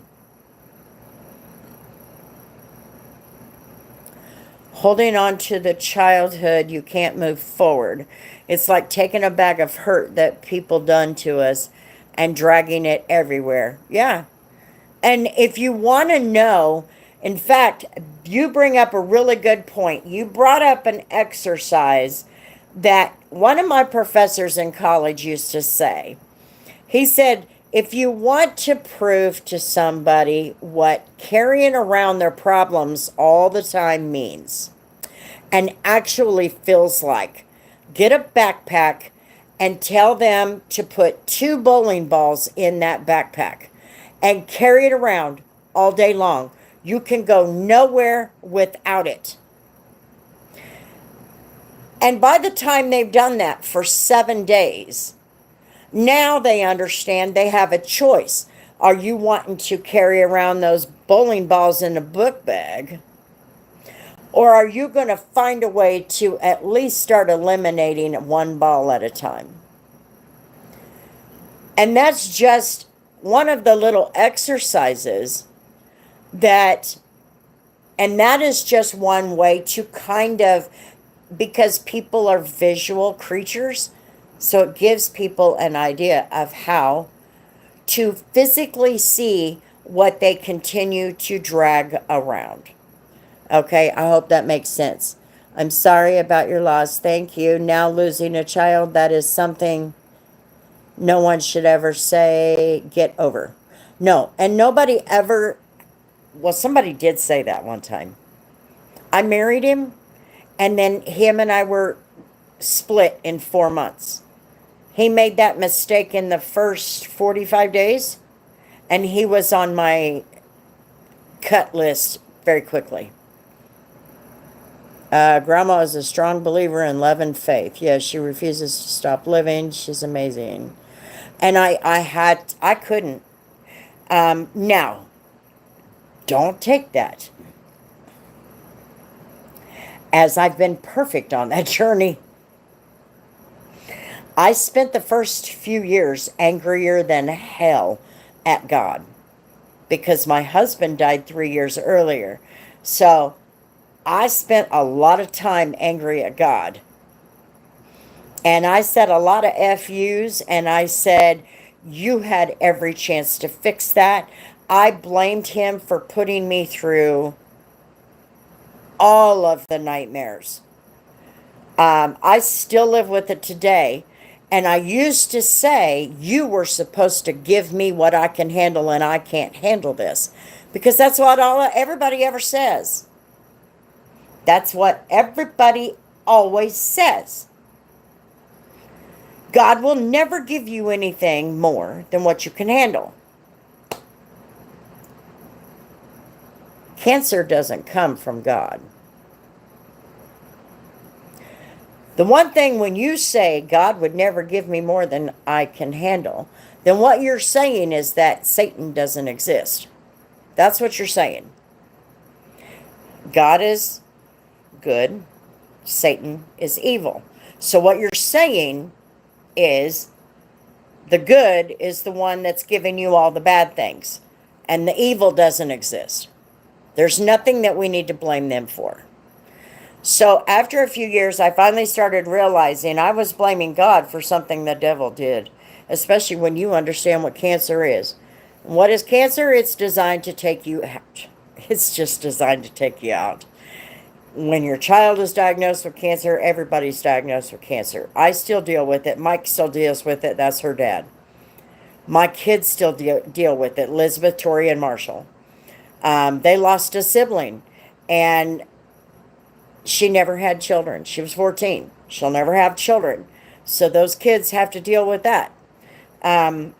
There is so much that goes along with that. I never had it. This was never an easy road. But I had to understand the difference between good and evil. Cancer is evil. It's designed to take you out. You don't want it to take everything and consume you. And her death just about did. But I had to learn. I had to go through the process. So I'm not saying I'm perfect, and I don't want anybody to think I am. But I am saying I've been through enough in life. I was a widow at 38 years old. Does that mean I need to allow that to dictate my life? Okay, yes, I'm single. But that's personal choice. Because I did try marriage after, and he was a dick. And I don't want any more dicks around. I don't need that. I don't need that drama. It's pretty quiet in this house unless I'm in a rant on a YouTube video. You can't allow the bad things in your life to consume you. You have to put down the book bags full of bowling balls. Otherwise, it's only going to be the longest walk across the flattest sidewalk you'll ever take. It's ridiculous. So you have to get yourself to that point. It's not something that happens overnight. 1 Corinthians 10:13 in the Bible, the verse actually says that God will not allow you to be tempted beyond what you can bear, and will also provide a way out so that you can endure it. You will always be stuck holding on. So true. Yes. Is that in reference to the God will never give you more than you can handle? Is that what you were talking about, Taz? And hello, by the way. Yes, yeah. It's amazing when you actually stop and think about it. You know, when I was 16 years old having a baby, I was scared to death. But by God, nobody knew I was scared to death because I'm like, I got this. I got this. I'm going to do okay. I'm really going to do okay. You know, and I was bawling under those tears. But my biggest fear was that people would see me fail. And if anything, Elizabeth, being my first one, she probably did suffer the bigger consequences because I was young. I was not even near prepared. Her and I had to grow up together. But I did the best that I could. I made some mistakes along the way. And she's a 36-year-old mom of 3. She even gave one up for adoption because she just didn't have her life right after a drug addiction and all of that. And she had to come away from that. And no, I'm not breaking any rules. She has no problem talking about that. If it will help somebody, she will talk about it. Both situations, the addiction and giving her son up so that he could have a better life. And we know him. We know him and his family. It's an open adoption.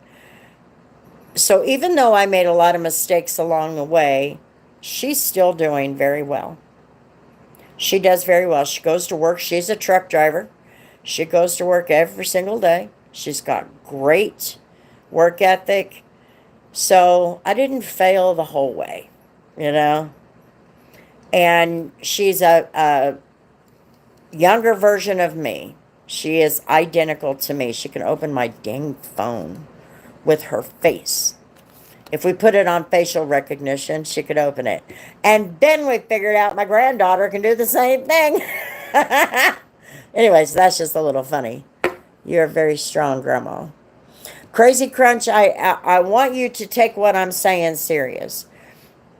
It's not so much that I'm strong. It's the fact that I make a conscious choice not to allow the things that you were talking about a little while ago, and that's why I went off on that, is you have a choice to allow that to consume you or empower you.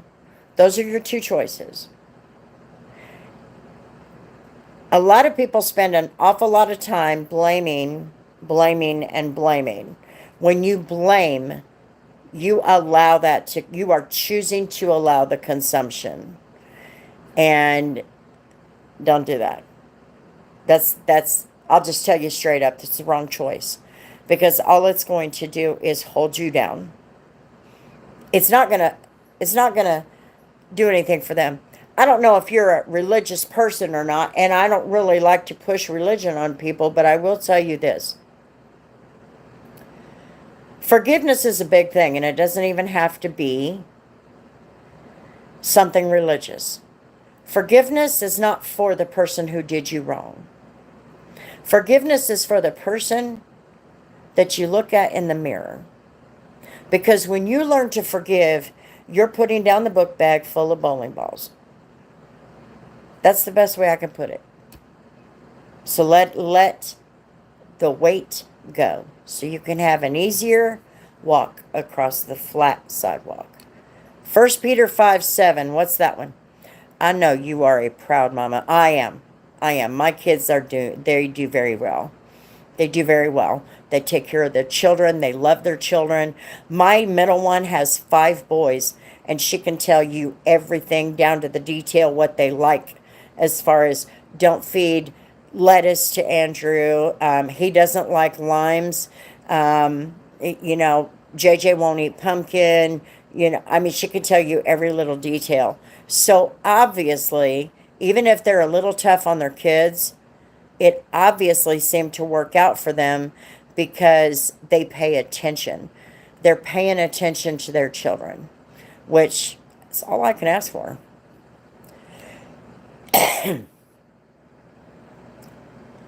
But held my tongue about forgiveness. Is your family coming together for Thanksgiving? Yes, we are. The Saturday after Thanksgiving. My kids are trying to work it out so that their dad can come up. He lives in Oklahoma.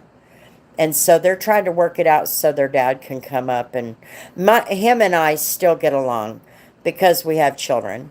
We do what we have to. He lived in my house when my daughter was sick and on hospice. He was living in my house, and we'd been divorced 20 years.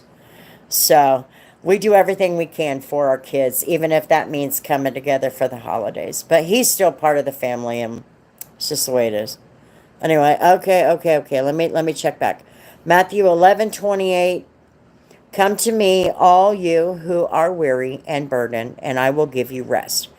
Take my yoke upon you and learn from me, for I am gentle and humble in heart, and you will find the rest for... I was going to say the same exact thing, but held my tongue about forgiveness. Well, you should have said something. Because I don't want him or her, I don't even remember if it's a female or a male. I don't want them to feel like that I'm coming down on them, because that's not the goal here. But I don't like it, I will say. I don't like it when people carry around burdens that they choose to carry around. The unfortunate thing is people don't realize that's a choice. You have a choice. So when I see you complaining about something like that over and over and over again, I see that you're just trying to let some of that out. But I also see that you're making a conscious choice to be burdened by that, and you want that burden, you want other people to feel that burden and hear it, and you just want somebody to listen. I have look in front, never look back. You can look back after you have worked through. If that makes any sense? I don't know how to put that. When you talk about something traumatic like that, you cannot look back and expect there to be growth, because you're always going to be stuck on it. So you have to put it behind you long enough to process it. Get it through the head that, okay, what can I do? How can I get through that? Well, that's what I went to school for, Rashida. But I really didn't like doing that. And I actually said after Becca died that I didn't want to hear anybody else's problems.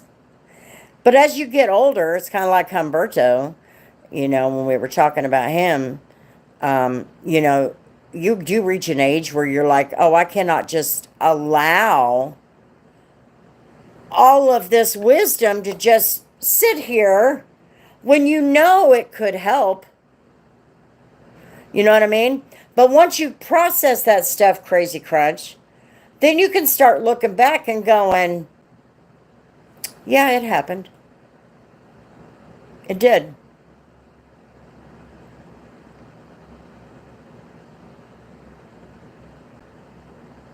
The truth is, not everybody is expressing in love. We don't have to judge people. Yeah. People need it to be spoken because it helps. Yes, it does. It does help. I'm like, sometimes I get off on those rants, but I just don't like, I can't handle it. When I see people that are just heavily burdened by something, and sometimes some people just gotta hang on to it. And they're going to do everything they can to convince you, no, that's not how I could never do that. I can't do that. I can't do that. Yes, you can. And so then I just fight harder. But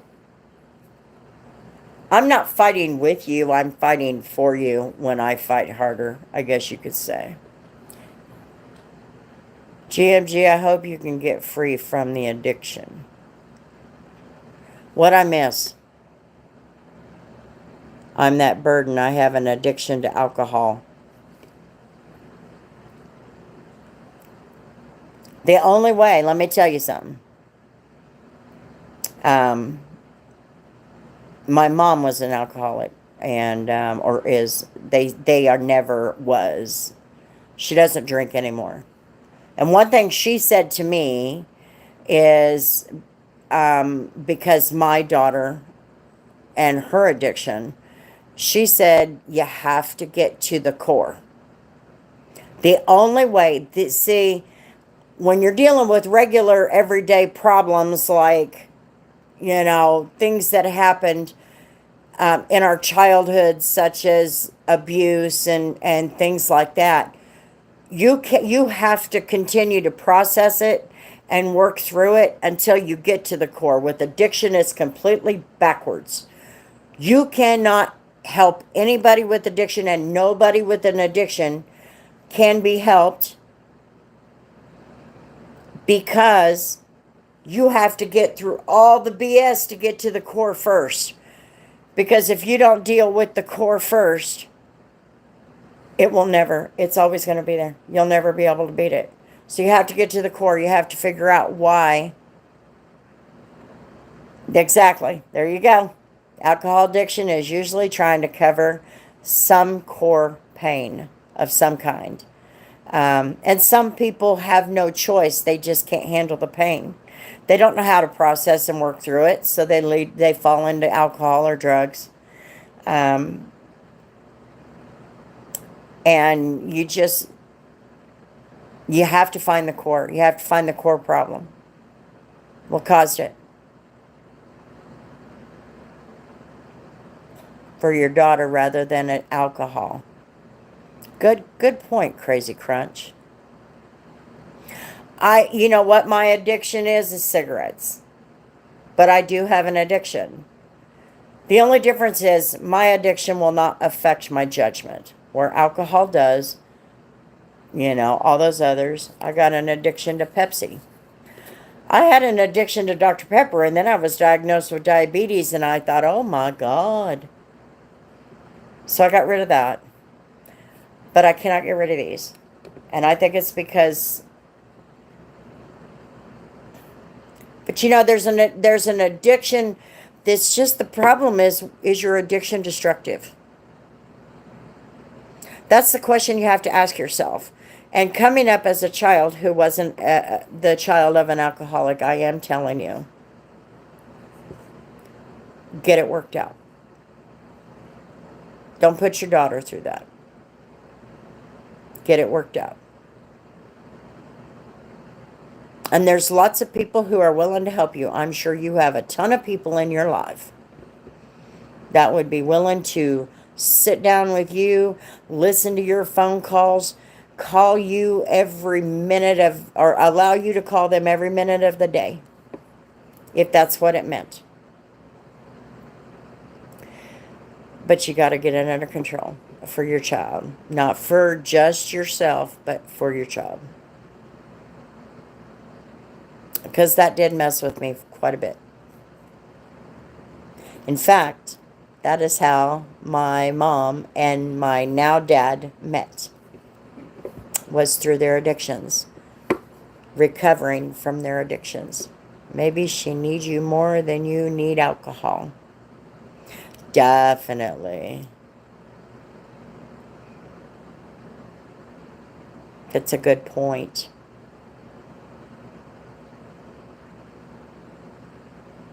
That is a good point. Never thought about putting it that way.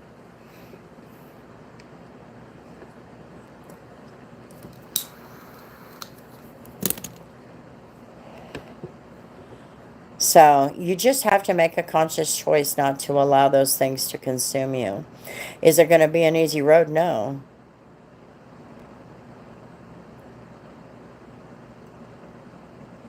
It's not an easy road in the least. And there's nothing you can't overcome. But on the other hand, losing my daughter, one of my fellow angel moms said it best. The best we can expect from ourselves is we have learned to control the tears. My uncle's alcohol addiction caused his Alzheimer's. That wouldn't surprise me. That would not surprise me.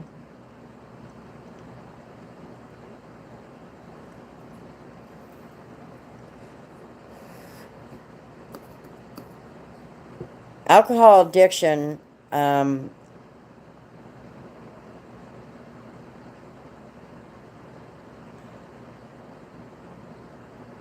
unfortunately, it consumes more people than drug addiction. Um, and it's, in a way,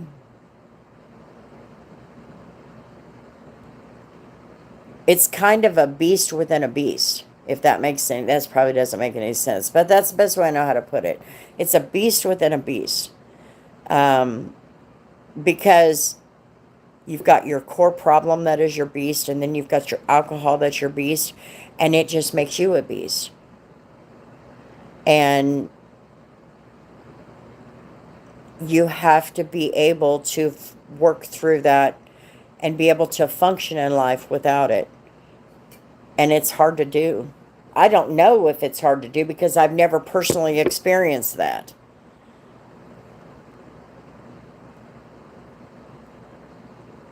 But all my information I could only get from my mother. When my dad died, I tried to cope with alcohol, but I have a very high tolerance to alcohol, so I had to deal with the loss sober. After 20 years, I'm still hurting. I don't drink anymore. I don't think... I sometimes, I tell people that story about how I had to choose on whether or not to allow Becca's death to consume me or empower me. But I'm still here. Jerry died on my birthday in 2009. And we are, 15 years in? And I still struggle with his loss. In fact, I have a toilet in there that it's the little stopper inside is allowing the toilet to leak a little bit unless I put my hand in there and jockey it where it'll stop doing that. I cannot figure out how to change those things. I had to hire somebody to change the one in there. And the other day I saw that thing leaking, and I'm trying to jockey it, and it was Monday because I was frustrated with my knee. I called in sick to work. My own damn business, and I call in sick to work. And that thing is leaking, and I don't need the water bill. And I got so mad at him for dying. And I'm not even going to lie. If you do not like cussing, cover your ears. Because I'm going to tell you exactly what I said. But I want you to understand that when it comes to losing somebody who's important in your life, I don't think that there's ever a recovery date. Because it's been 15 years that he was gone, and I'm like, this is what I'm talking about. You fucking die and leave me here where I have to try to deal with this and try and fix it. Things I don't even understand. You were supposed to be here to fix it. I was mad. And then it turns into crying. It doesn't get better in some cases. You're just always going to have those days. My neighbor, Miss Kay, for those of you who have heard me talk about her. I've been a widow for 15 years. She moves in across the street 5 years ago. 15 months after her husband died. She's still struggling today. She doesn't have to work. She's got her retirement. She's good. But she works because she sits at home and thinks about Eddie. And that's going to go on.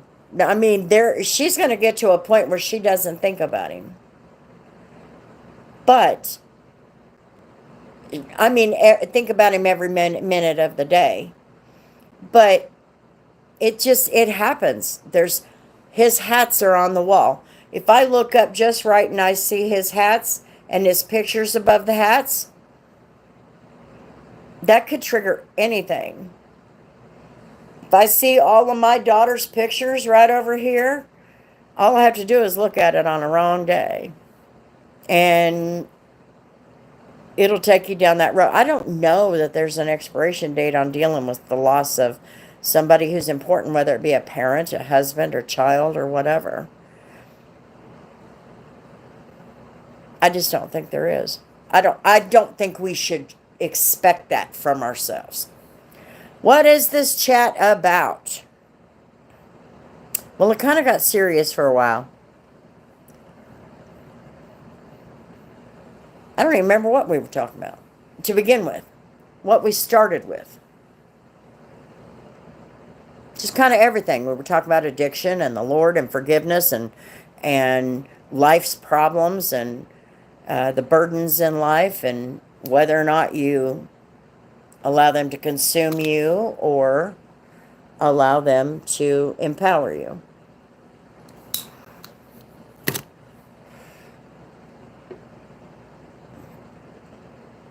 I think we've covered everything, haven't we, Rashida?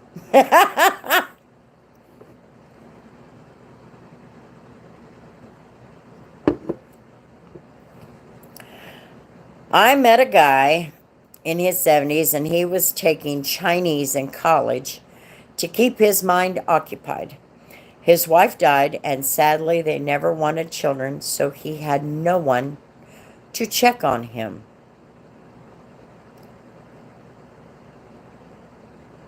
That's sad. That's sad. But maybe they made that conscious choice.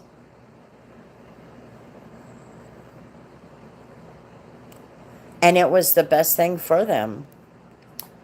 I don't know, but that's sad when you think about it later in life. And you know, when I went to college, I went to, it was after Jerry died. It was just over a year after Jerry died, and I needed something to do. I was driving a truck over the road because I had nothing to do, right? So I got online and I found an online program for my high school diploma. Not the GED. I wanted the high school diploma, and I finished high school. I had to quit when I got pregnant with my kiddo. And because back then they didn't want you in school when you were pregnant. You were a bad influence. And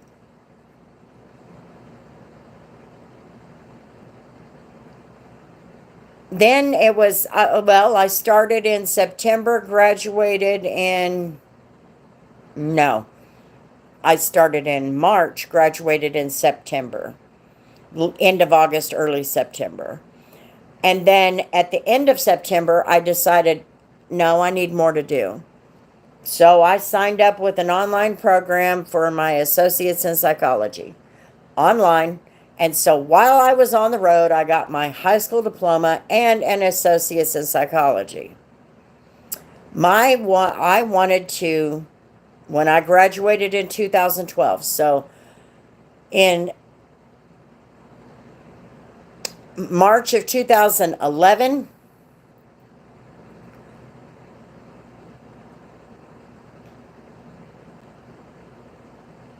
no. Okay, March of 2010, I did the high school, graduated. I finished up end of August, early September. Started college in September of 2010. Graduated in, it was a 2-year program, and I graduated in,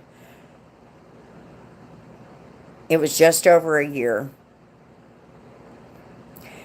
And I needed to. I had to. It was the only way for me to work through that. So I get that. Him taking Chinese in college. I get that. I get that. Then my daughter was diagnosed in September of 2012. And by then I had worked myself up to where I had 11 patients. And I went ahead and found them new therapists when my daughter was diagnosed. And I never went back. I'd much rather it be in a conversation like this than me sit there and listen to somebody's problems, because 9 times out of 10, the only reason they're there to see a counselor is because a judge or a spouse told them, you better go.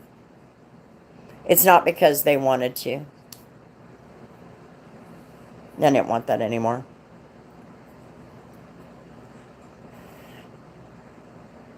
I wanted to specialize in grief. Look what that got me. So anyway, I can see that. But anyway, what's everybody doing? Let's get off the serious stuff. We got 8 people in here. Say hello, everybody. How can I stop overspending? Whenever I buy stuff, never get any satisfaction, and I'm about to go into mega debt. How can I stop my spending addiction and turn my money around? That is an interesting question. But the answer is the same. The answer is the same as if it were an alcohol addiction. Or a drug addiction. So you have to find the core. So, for example, you're spending, that's not the issue. You're doing this for another reason, right? So you're spending, say, maybe you didn't get the love and attention from mom, okay? So you're feeling neglected, and you want to replace that some way. So your spending is just a symptom of something that is the core problem, if that makes any sense. Just sitting here enjoying the conversation, taking the good things in and out with the bad. A spending addiction, shopping addiction, is the same as if you have an alcohol addiction. You have a core problem. So you have to kind of look within. Usually when it's a shopping addiction, you're trying to replace something. So I don't have obviously any of the information, but usually with the shopping addiction, you're trying to replace something. Like, for example, I just sat here and talked about the loss of somebody. My daughter and my husband, 3 years apart. That you can choose, we can choose to allow it to consume us or empower us. But with our problems in general, it's the same philosophy. But when you look at the different addictions, and then you have to look at the personality types for addicts. And usually those are open personalities and neurotic personalities. So you have to look at the addiction and decipher what the addiction means. So you're probably just trying to replace something that you were missing, whether it be from your childhood, maybe something traumatic happened in your older years, meaning your older or your young adult years, when you were after you left mom's house or whatever. But a shopping addiction is usually trying to replace something that you've missed out on. An alcohol and drug addiction is trying to cover up something that happened. Because if you cover it up, it dims it and you don't have to deal with it. And it doesn't hurt as bad. But a shopping addiction is a replacement of something you're missing. So that would be a question for yourself, is to first understand what might have caused that. What's going on with Mr. Trackhawk? that would cause Mr. Trackhawk to just jump in and need to replace something. And when I say replace something, I could be talking about you didn't have a dad. The dad you did have was a shitty ass dad. Mom wasn't around. The mom you did have was a shitty mom. Maybe your mom was a loving mom, but maybe it was too much. Maybe you lost your best friend. Could be anything. Maybe you were never built up and allowed to develop the self-esteem that you deserved as a young person. And so you're trying to replace that with all of the nice things that you're buying. They usually say sometimes those shopping addictions are keeping up with the Joneses. I don't agree with that. The reason why is because a lot of times the keeping up with the Joneses are the gold diggers. So they want to be in a class that they're not naturally a part of. They're not going to be a part of in their economic class. So I don't even consider that. But you have to go and ask yourself what you're missing in life. And how do you feel when you buy all of these things? Does it make you feel powerful? Does it make you feel satisfied? Do you feel, do you find, let me see the best way to put it because it would sound really rude and I don't want that. Would it be, are you feeling like I am somebody? I am somebody. So if it's a matter of when you buy these things, I'm somebody. I'm somebody special because I have, and I don't know what kind of things you're buying. If somebody goes and buys a Lamborghini, they're usually trying to cover up what they lack elsewhere.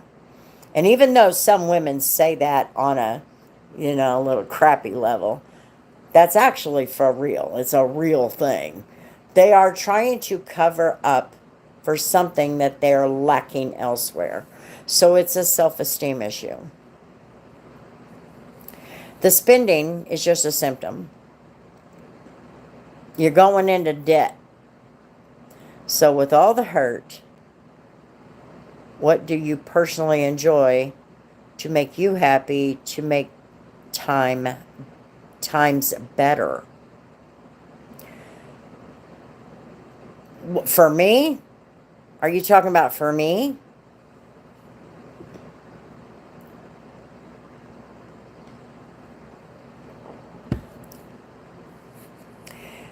I used to be a happy-go-lucky person. My best friend and I are, yes ma'am, okay. My best friend and I, Deidre, her and I have been best friends for, since my oldest was about 5 or 6 years old. And she, and now she's 36, so we're over 30 years now. But, she could tell you, I used to be this social butterfly. I had a hard time getting along with women.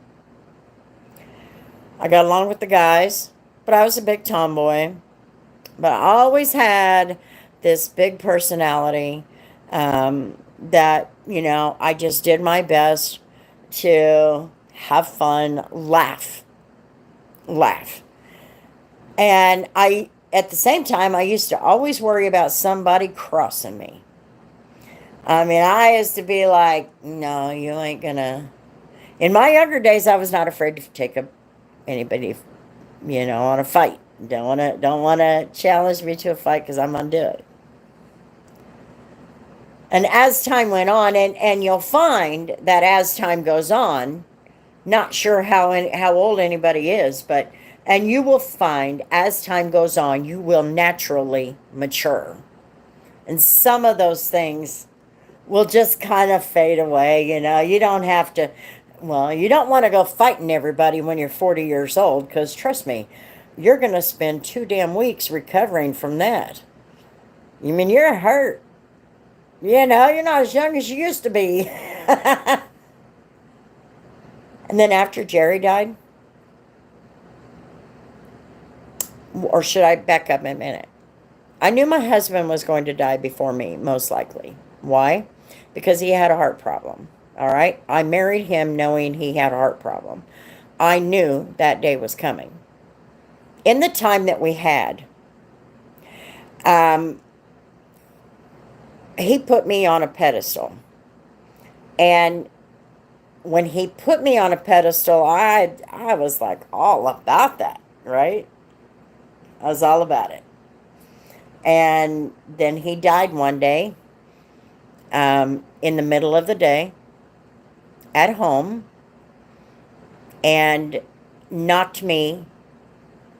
That was the moment I was knocked from behind off of that pedestal. And him and I had the best relationship. We were team truck drivers, $120,000 a year, cross country. We'd seen everything. We'd done everything. We gambled everything. I mean, it was just an awesome life. And then he died, knocked me off of there.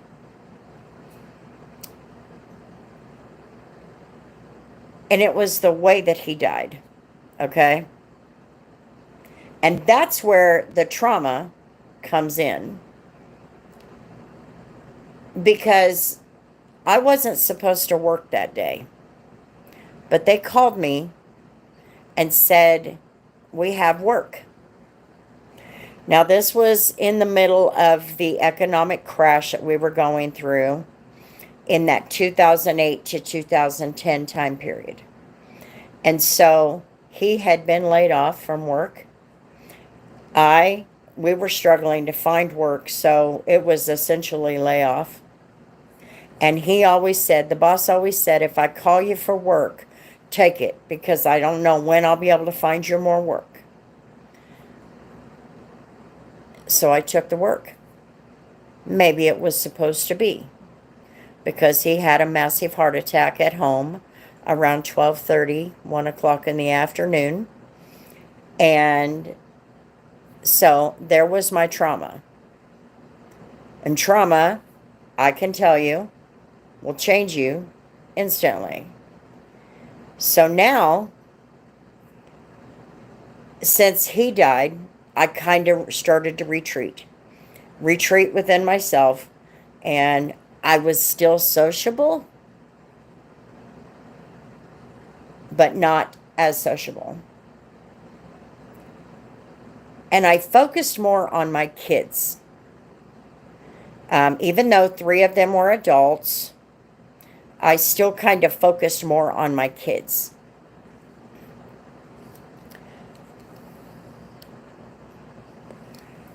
And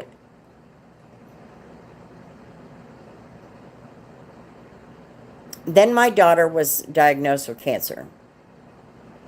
And that was the biggest hit to the gut with a baseball bat anybody could ever take, let me tell you. And she only lived 93 days after the day she was diagnosed. So, whatever trauma I had with the loss of my husband was only made 5,000 times worse with the death of my daughter. So, after I worked through a lot of the trauma, which it will never go away, that will never change. I think just the some of the way that everything went down, it just hits you so hard, there's no way you can really work through it. All you can do is learn to function through it. But I am very, very happy sitting here. When my daughter died, I found myself not being content anywhere. I moved 5 times in a year. 5. I couldn't handle sitting still. I couldn't handle being in one place. I couldn't be on the truck. I couldn't be at home. I couldn't do this. I couldn't be at this job. I can't handle this job. I can't do this. And it was such disarray and chaos. Because that's what was going on up here. So, my mom called me one day, and she said they had just moved out of this house. It was still over at the other park. I have a mobile home. They had moved up to the ranch, and they were going to sell this house. And my mom called and said, "Can you, if I pay you, would you clean out the house?" And I said, "Sure, why not?" So I went over there where this house was. This was over at the other park. And I went over there and I walked up to that house, and just seeing the porch and the house, I couldn't even go inside. I had to sit down on the porch. It was cold. It was cold. It was one of those years where it got really cold really early in the year. I sat down on the steps of the porch, and I bawled for an hour. Because my daughter and my husband, tons of memories in this house. And so I called my mom and said, "I want the house. I don't want you to sell it." I knew at that moment that was my contentment. I was settled. It didn't take me very long to clean it out. And I arranged, because I lived here in this park 2 doors down, I arranged to have it moved here. And I've been here ever since. This is my happy. I'm quiet. It's quiet. I don't have a lot going on. I keep it simple. My happy for me is just chill. I do not have a lot of chaos going around. I struggle when the grandkids are here. And when I go to the family events, I have to kind of keep it at a minimum, because the chaos begins to, it's that chaos. That chaos will begin to bring in other chaos that I never had.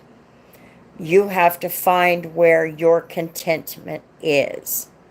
My contentment is, there's not a room in this house I can't walk in,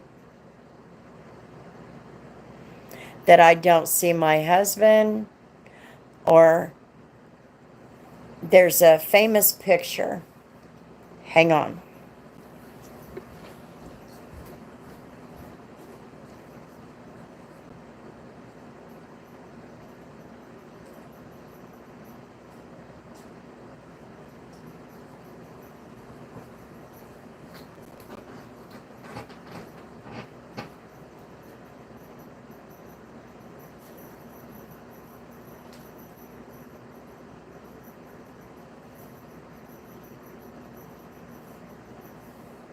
Oh, darn it. I thought I had it close.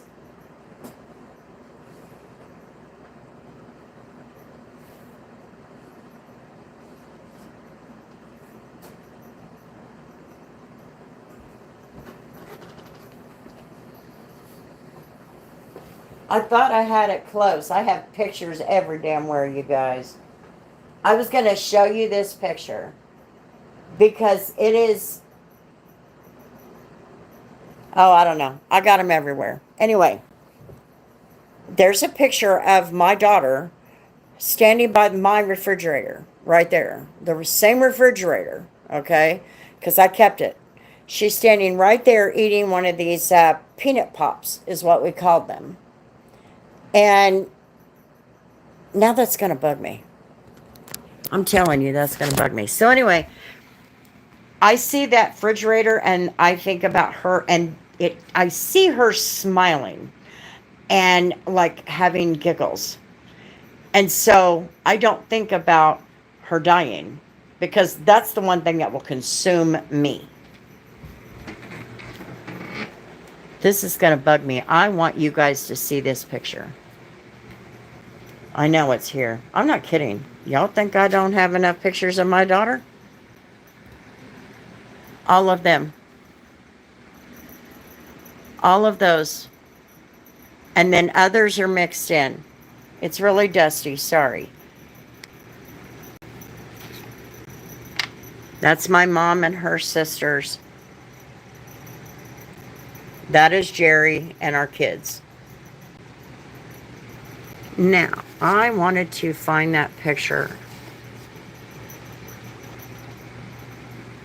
And I don't know if you can see that. That is Becca when she was a baby. So all of these pictures are her.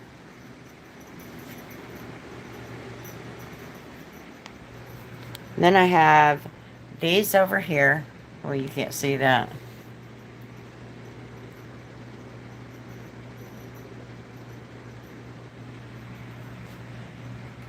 And then this is my favorite. That's in Washington State. So, that's going to bug me. What did I do with that picture? Anyway, that's going to bug me. I know it's here. Anyway, I see that, and that's my happy. That's what you have to find. You have to find what is going to make you happy.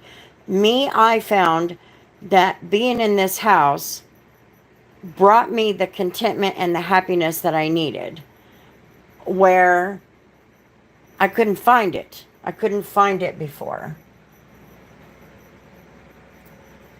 Sorry, I gotta find this picture. It's bugging me now. I will find it, and I will put it on my community page, because I know I have it digitally, because I have a whole folder of them in my photos. But anyway, I wanted you guys to see this picture so that you can get an idea of what I'm talking about when I say when I see her there, because it was at Christmas. So when I see her there, when I look at that refrigerator, I see her. I'm not seeing the picture. I was there for that actual moment. And so being in this house, for example, my back porch, damn thing is falling apart. But Jerry built it. And I don't want to move it. I don't want it to go anywhere. So yeah, that's kind of a mental case if you ask me, but nobody goes in and out the back door. So it's okay, let it fall apart. I'm just going to leave it there. The only thing different about that back porch is Jerry didn't get to finish it. He was supposed to finish it the day he died. So it sits there. I moved it here, and we put it in the same spot and left it there. But this is where my happy is. This is where my happy is. So I found a way to find my happy. Now, as far as, let me catch up on the comments though real quick. Strong woman, I hope you know that. Thank you. I'm not as strong as it sounds. It doesn't. Well said, Chris. You enjoy your peace, but peace will not pay the bills. There has to be a balance. Beautiful memories. Oh, nice family. Peace will pay your bills. Peace will pay your bills. See, you're trying to separate something into two different things, but you don't understand the process that you must accomplish in order to make that happen. You see what I'm saying? If you are a peaceful person within, you're going to go to work, or you're going to do what you have to improve yourself so that you can go to a better paying job. or something like that. But you are going to, when you are a peaceful person, peaceful people apply themselves more to bettering themselves. So yes, peace will pay your bills.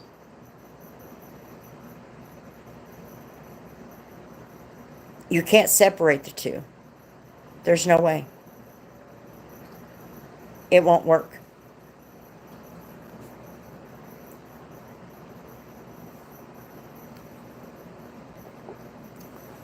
I wish I knew where that picture was. That's gonna bug me.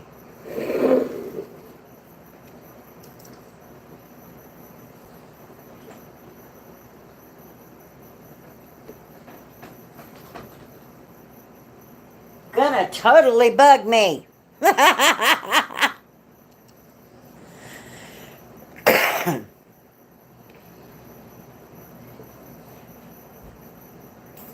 Oh, I probably got it here somewhere and I'm just missing it because I'm in a hurry. I'm gonna laugh if it's up there and I've just missed it. So anyway, now we're down to 5 people.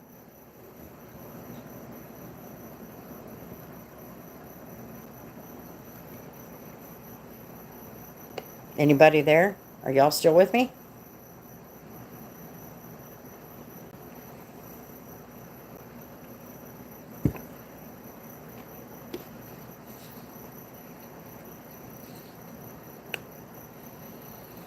Six still here. What time is it? Oh, that ain't bad.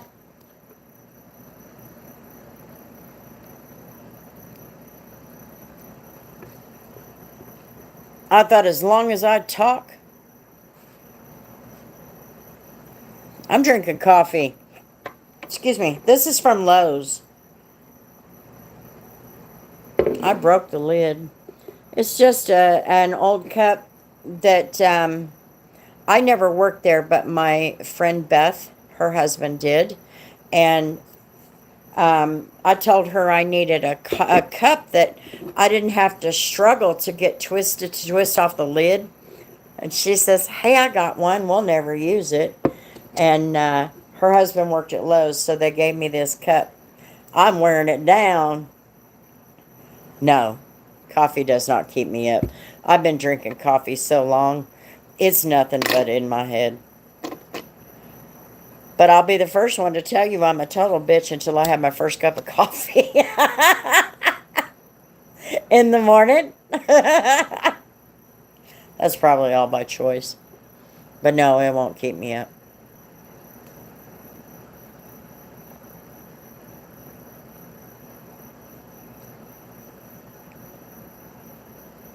I'm just drinking coffee. I always have to have coffee when I get home, because I won't drink the coffee up there at work. Unless I just warm up my cup a little bit, the coffee I have. A lot of times I do. I'm glad you're relaxing, John.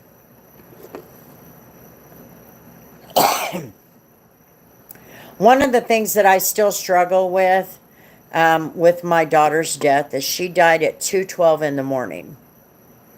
So when I go to bed, I have to be blasted tired. If I'm not, I will lay there and then I will start reliving that last 30 minutes. No, it is not because of the coffee.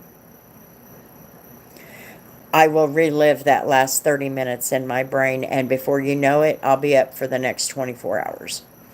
So I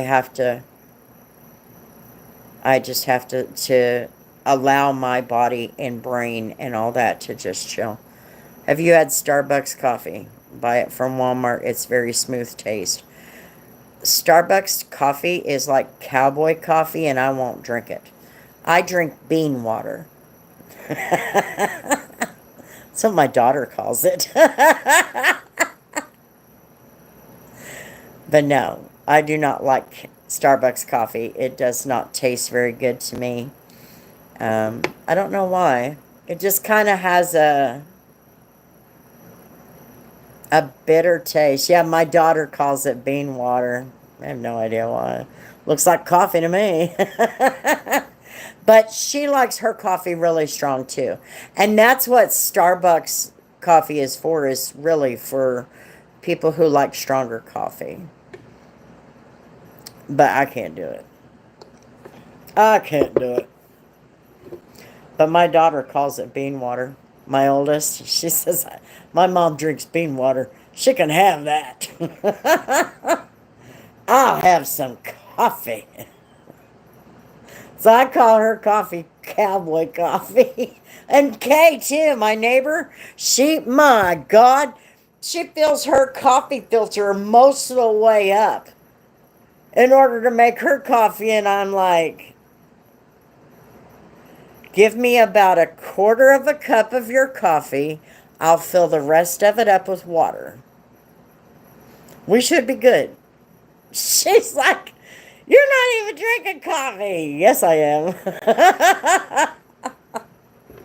And thank God she drinks Folgers. Otherwise, I would not drink it. Because I can't handle the taste of Dunkin'. And I cannot handle the taste of Starbucks and McDonald's. Has anybody ever had McDonald's coffee? Oh, my God.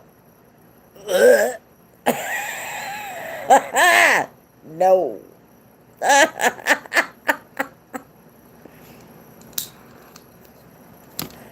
No. Not for me. No. Well, you must like that cowboy coffee kind of stuff, because I'm not drinking it. And that might be why the coffee doesn't affect me. Is because I don't make it strong enough to affect me. But no, I cannot go to bed until I am blasted tired. And so sometimes that means I'm up until 2, 3, 4 o'clock in the morning. And that also depends on how my day went when I woke up. You know. That's Arizona, a whole list. One time, my daughter made me coffee and my heart started racing. Never again did I ask her to make me some.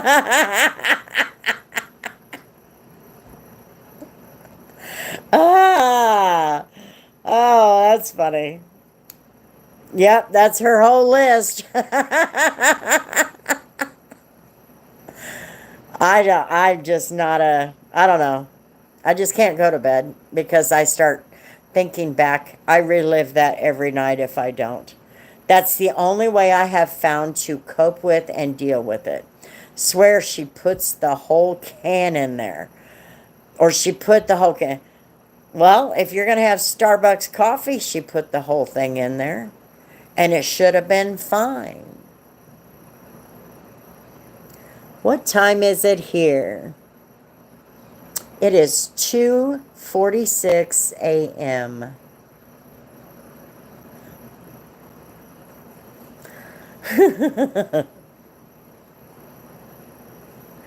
I don't know. Some people really like that stuff. Me, I just kind of keep it simple.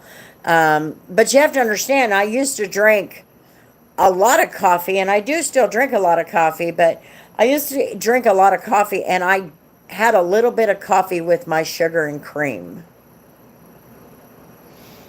Yeah, I wouldn't like that feeling either. I'd just have to, no.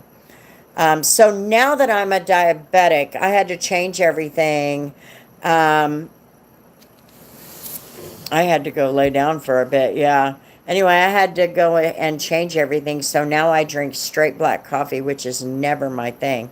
Took me a couple months to get used to it, and I did downgrade my bean water a little bit, but that's just because I couldn't put sugar in it. Sugar and cream. I did. I had a little bit of coffee with my sugar and cream.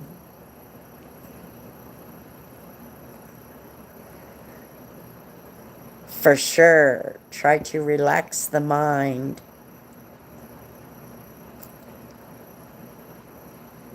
I wish I could. Straight black coffee is so good. It is. For me. But, everybody, this is kind of one of those.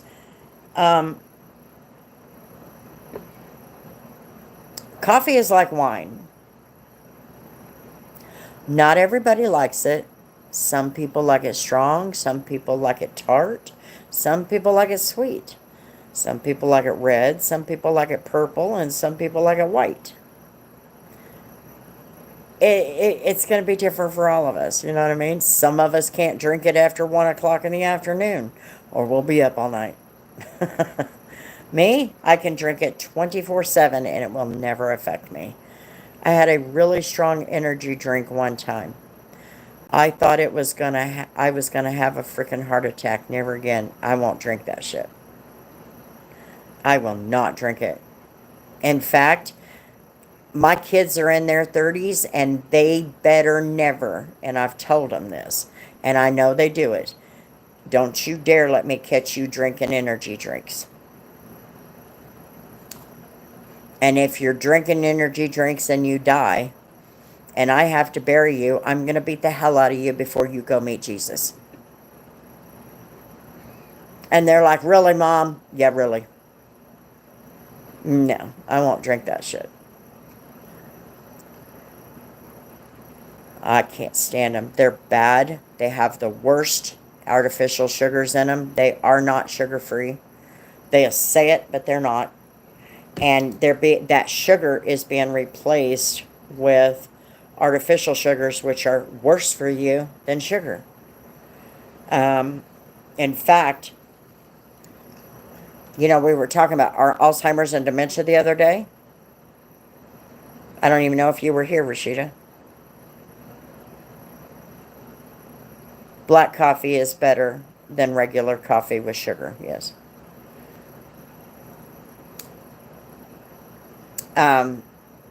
Dementia and Alzheimer's didn't even rear its ugly head until 1981, 2 years after statin drugs became a thing.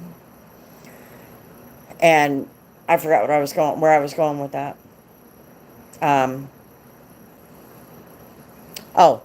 then they started using these artificial sugars.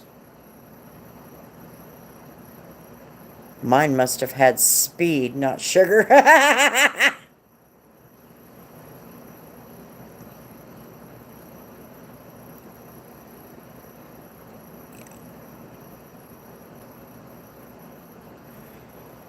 What's the name of them? What's the name of them?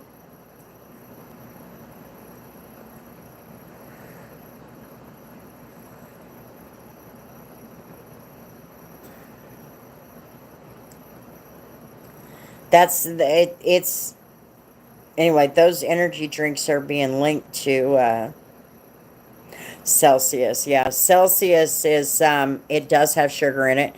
We sell them at the hotel. I'd never seen them before, so I started reading it. The one that, this one that I was reading had, what is the name of that crap? Starts with a P.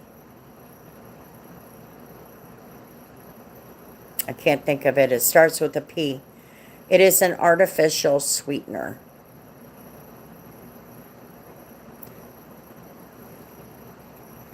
Arizona, do you like Red Bull?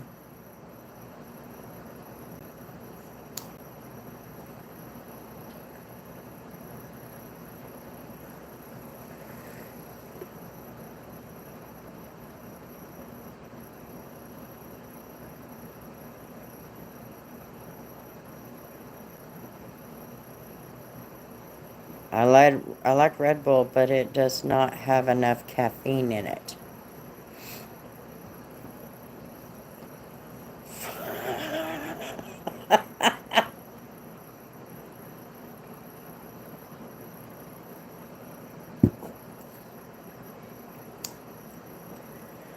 My daughters drink Monsters.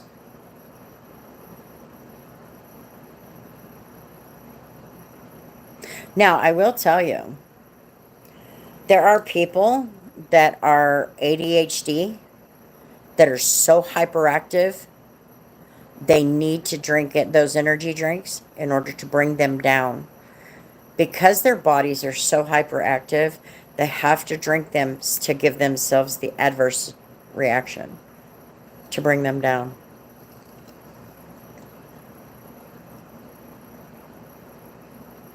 I didn't expect her to say that either.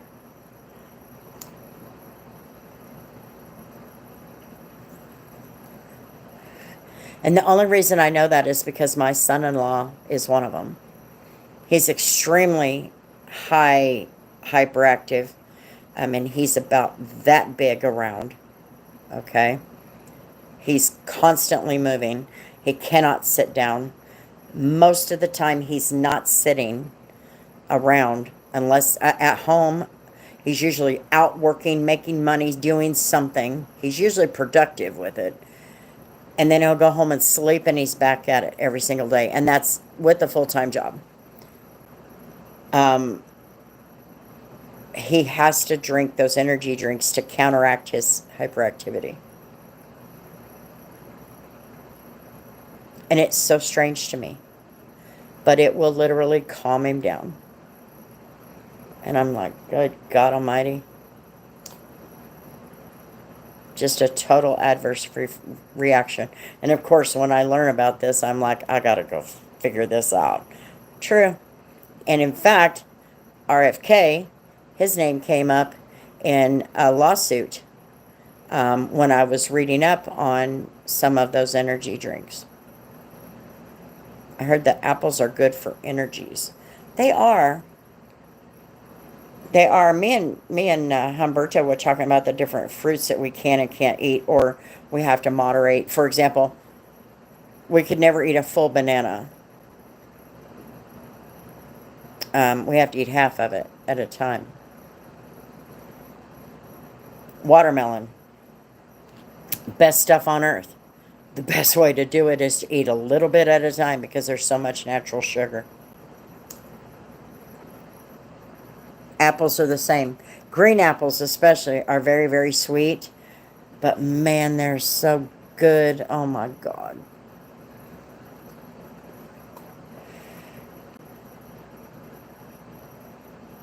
And I love blueberries and raspberries. But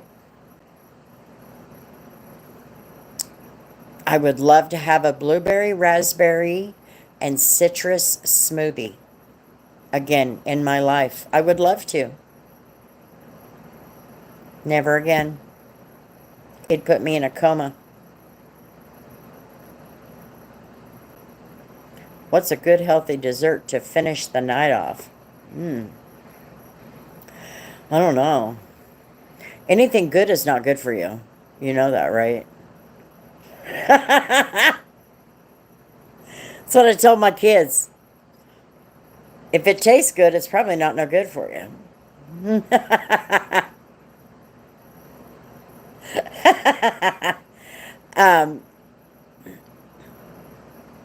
I don't know.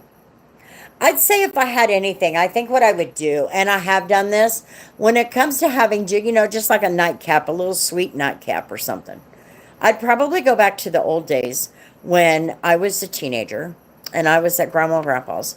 And the one thing we would always have about 8 o'clock at night. Okay, so we always, see, back in those days, we were structured enough where we ate dinner about 5:30, 6 o'clock. And then around 8 o'clock, we would have just a little bowl of ice cream with 2 scoops of ice cream in it. And sometimes it'd be sherbet, or it would be chocolate, or, because, back then we didn't have all the fancy flavors and stuff. Sometimes it would be buttercream, or it'd be vanilla. So if I had to revert to, just a good little nightcap, it would just be a nightcap dessert. It would be just the basics from back in my day. But I'm a lot older than a lot of people.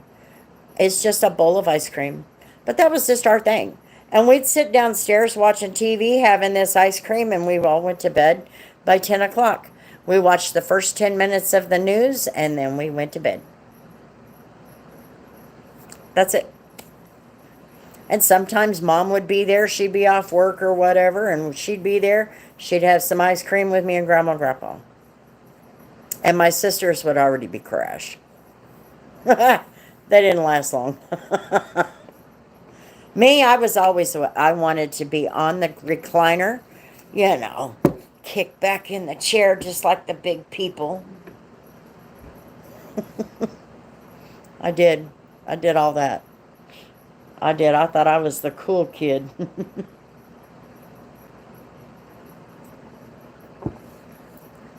But I don't really have much. I had a Twix tonight. I had a Twix. I didn't need it. Should have never ate it. But I knew I was on my feet. It would be all right. And I had all my water, so it'd be all right.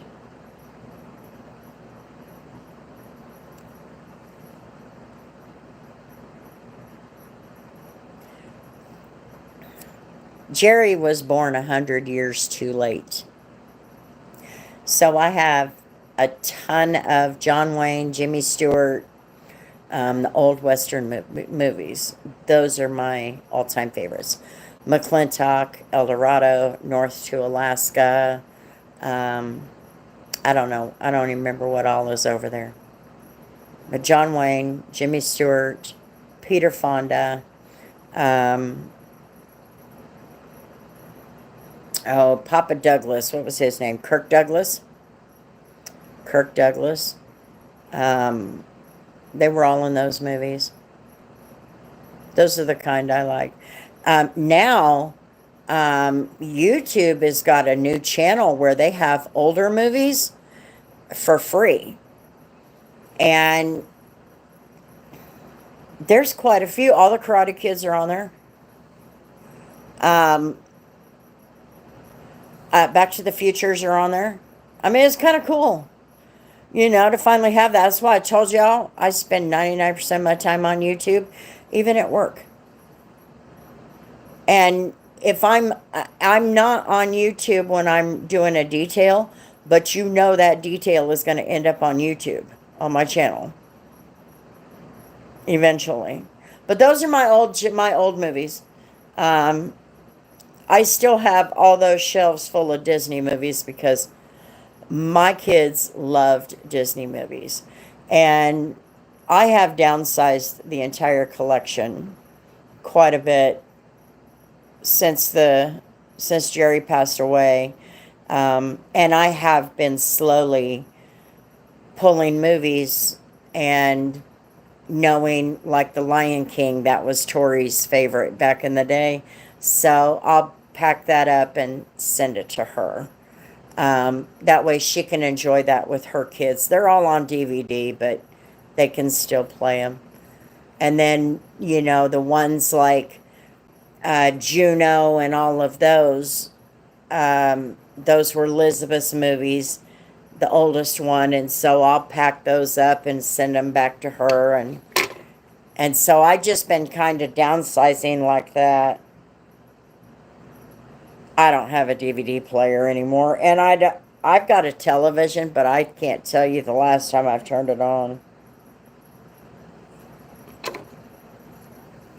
Oh, I have to check that out. What is the channel name? I think it's called YouTube Movies or something like that.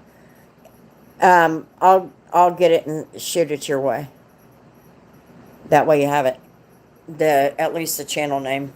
I mean the channel. But they got all kinds of movies on there, and I'm like, hell, who needs a movie? I can just put this in there, turn it sideways. Watch a movie right here on my phone, or I can get the iPad out and do the same thing. You know, if I'm not watching or listening to a video podcast or, you know, something like that, I'm watching a movie or listening to a playlist that I have, the music playlist, things like that. There's all kinds of stuff. I don't think people watch a lot of TV like back in the days. You know what made my daughter kind of unique? You know, my husband that died, he was my second husband, not my kids' dad. And he introduced us to those old movies. And something else that he introduced to my daughter, my youngest daughter, because she was, the others were growing up and moving on to bigger and better things in life. But he taught her. He found it on one of the cable channels, Abbott and Costello. So then, after he died, I had her on the truck with me for 3 years. All right, so her and I were out there on the road for 3 years after he died. And when we got stopped and got connected to the internet, she would open up her YouTube and she would watch old Abbott and Costello TV shows. And I'm like, you just really enjoy those. And then she would just laugh and cut up, and the old Three Stooges and all of that, those things, those just kind of made her unique. That was way beyond her days, but it just made her unique. So yeah, a lot of people don't do that, and I think it just takes a special kind of person. Maybe they were just introduced at the right time to something like that. But I always said Jerry's mother actually said it, and I still keep it going now that she's passed away. He was born 100 years too late. He was true cowboy. I love old school shows and movies. Yeah. He dressed like they did 100 years ago. He didn't even dress like normal people, So he just introduced us to all of this different stuff, and I couldn't even tell you what a John Wayne movie. I knew who John Wayne was, but I couldn't tell you what a John Wayne movie was before he came along. And then I learned, and I'm like, these are freaking good movies. So I watch them now. I like them. I like how I don't know, I just think the stories are better. It's like McClintock. McClintock is, it just really takes the men it shows the story of how men were back in those days, and then how they treated their women when they got out of line. Because there used to be a time when husbands said, no, you don't talk to me like that. Women today could not handle living in those days. Because back in those days, women were large and in charge. You know what I mean? I need some Tyson chicken. What do you think? I need something to eat. That's what I need to eat. Old movies are just so fun to watch. They are. They really are. I really enjoy those. Man, these things are big. Look at that. I ordered groceries today. Do you guys order your Walmart or your groceries through like Walmart or something? I order mine through Walmart.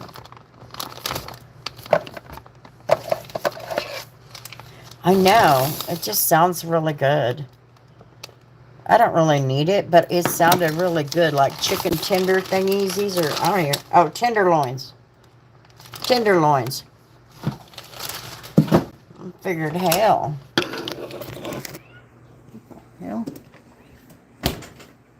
Oh, here comes Jazzy. She's going to miss out on something. Oh, wait a minute.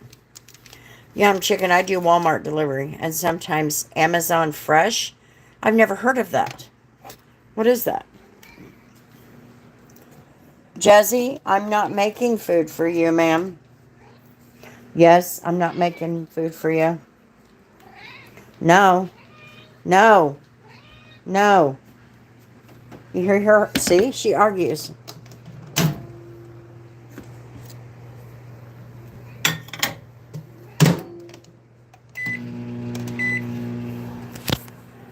No.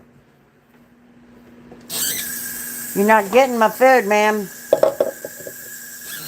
You hear her arguing with me? Amazon Fresh is their grocery store on Amazon. They do really? Oh my goodness. I need to check this out. Rashida had no idea. I called Deidre. Deidre gets through her Medicare. This is the craziest thing. Mama's Medicare pays for vitamins. Okay? Deidre's Medicare pays for her membership to Walmart. Yes, she likes to argue. That's Jazzy. She's my 16-year-old brat. She loves to argue. She drives me nuts. Here, did you want water? There's some water.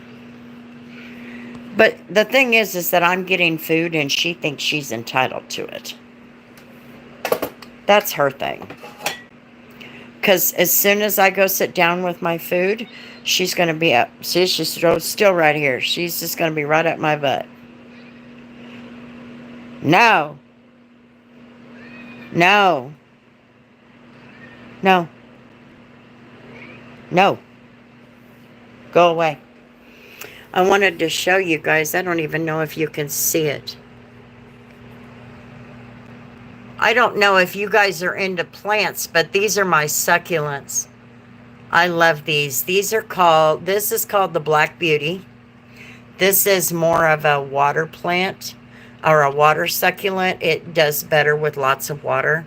This is the Golden Sunset, but it stays green because I keep it in the house. And that one, can you see it? I can't remember the name of that.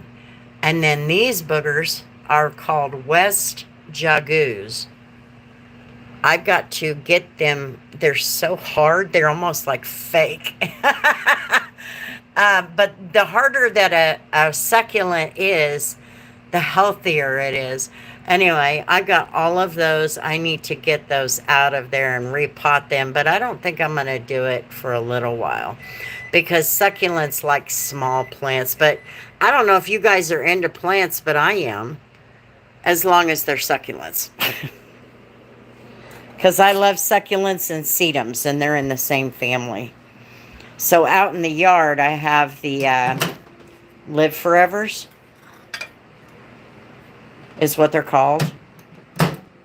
They're a sedum, and basically what they do, like succulents, they store their water in their leaves. And then they can take it, they're desert plants, so they can take care of themselves. Did you see that? That thing cut off on me. It was trying to reconnect. You remember how it froze on me? What, a week ago? YouTube is broke. It's broken. These pieces are huge. I just put them on a little saucer, and that's not big enough. So anyway, I'm going to have to check out that Amazon stuff. I had no idea. I wonder if it's available here. I'll have to check into that. Grandma, I am off to watch once. And then head to bed. Good night. Good night, Rashida. I'm about to close up shop myself. You guys have a good night. Been a good talk, I guess. You guys all have a good night. I hope everybody has all the success in the world. You'll find your way. See you guys later. Peace.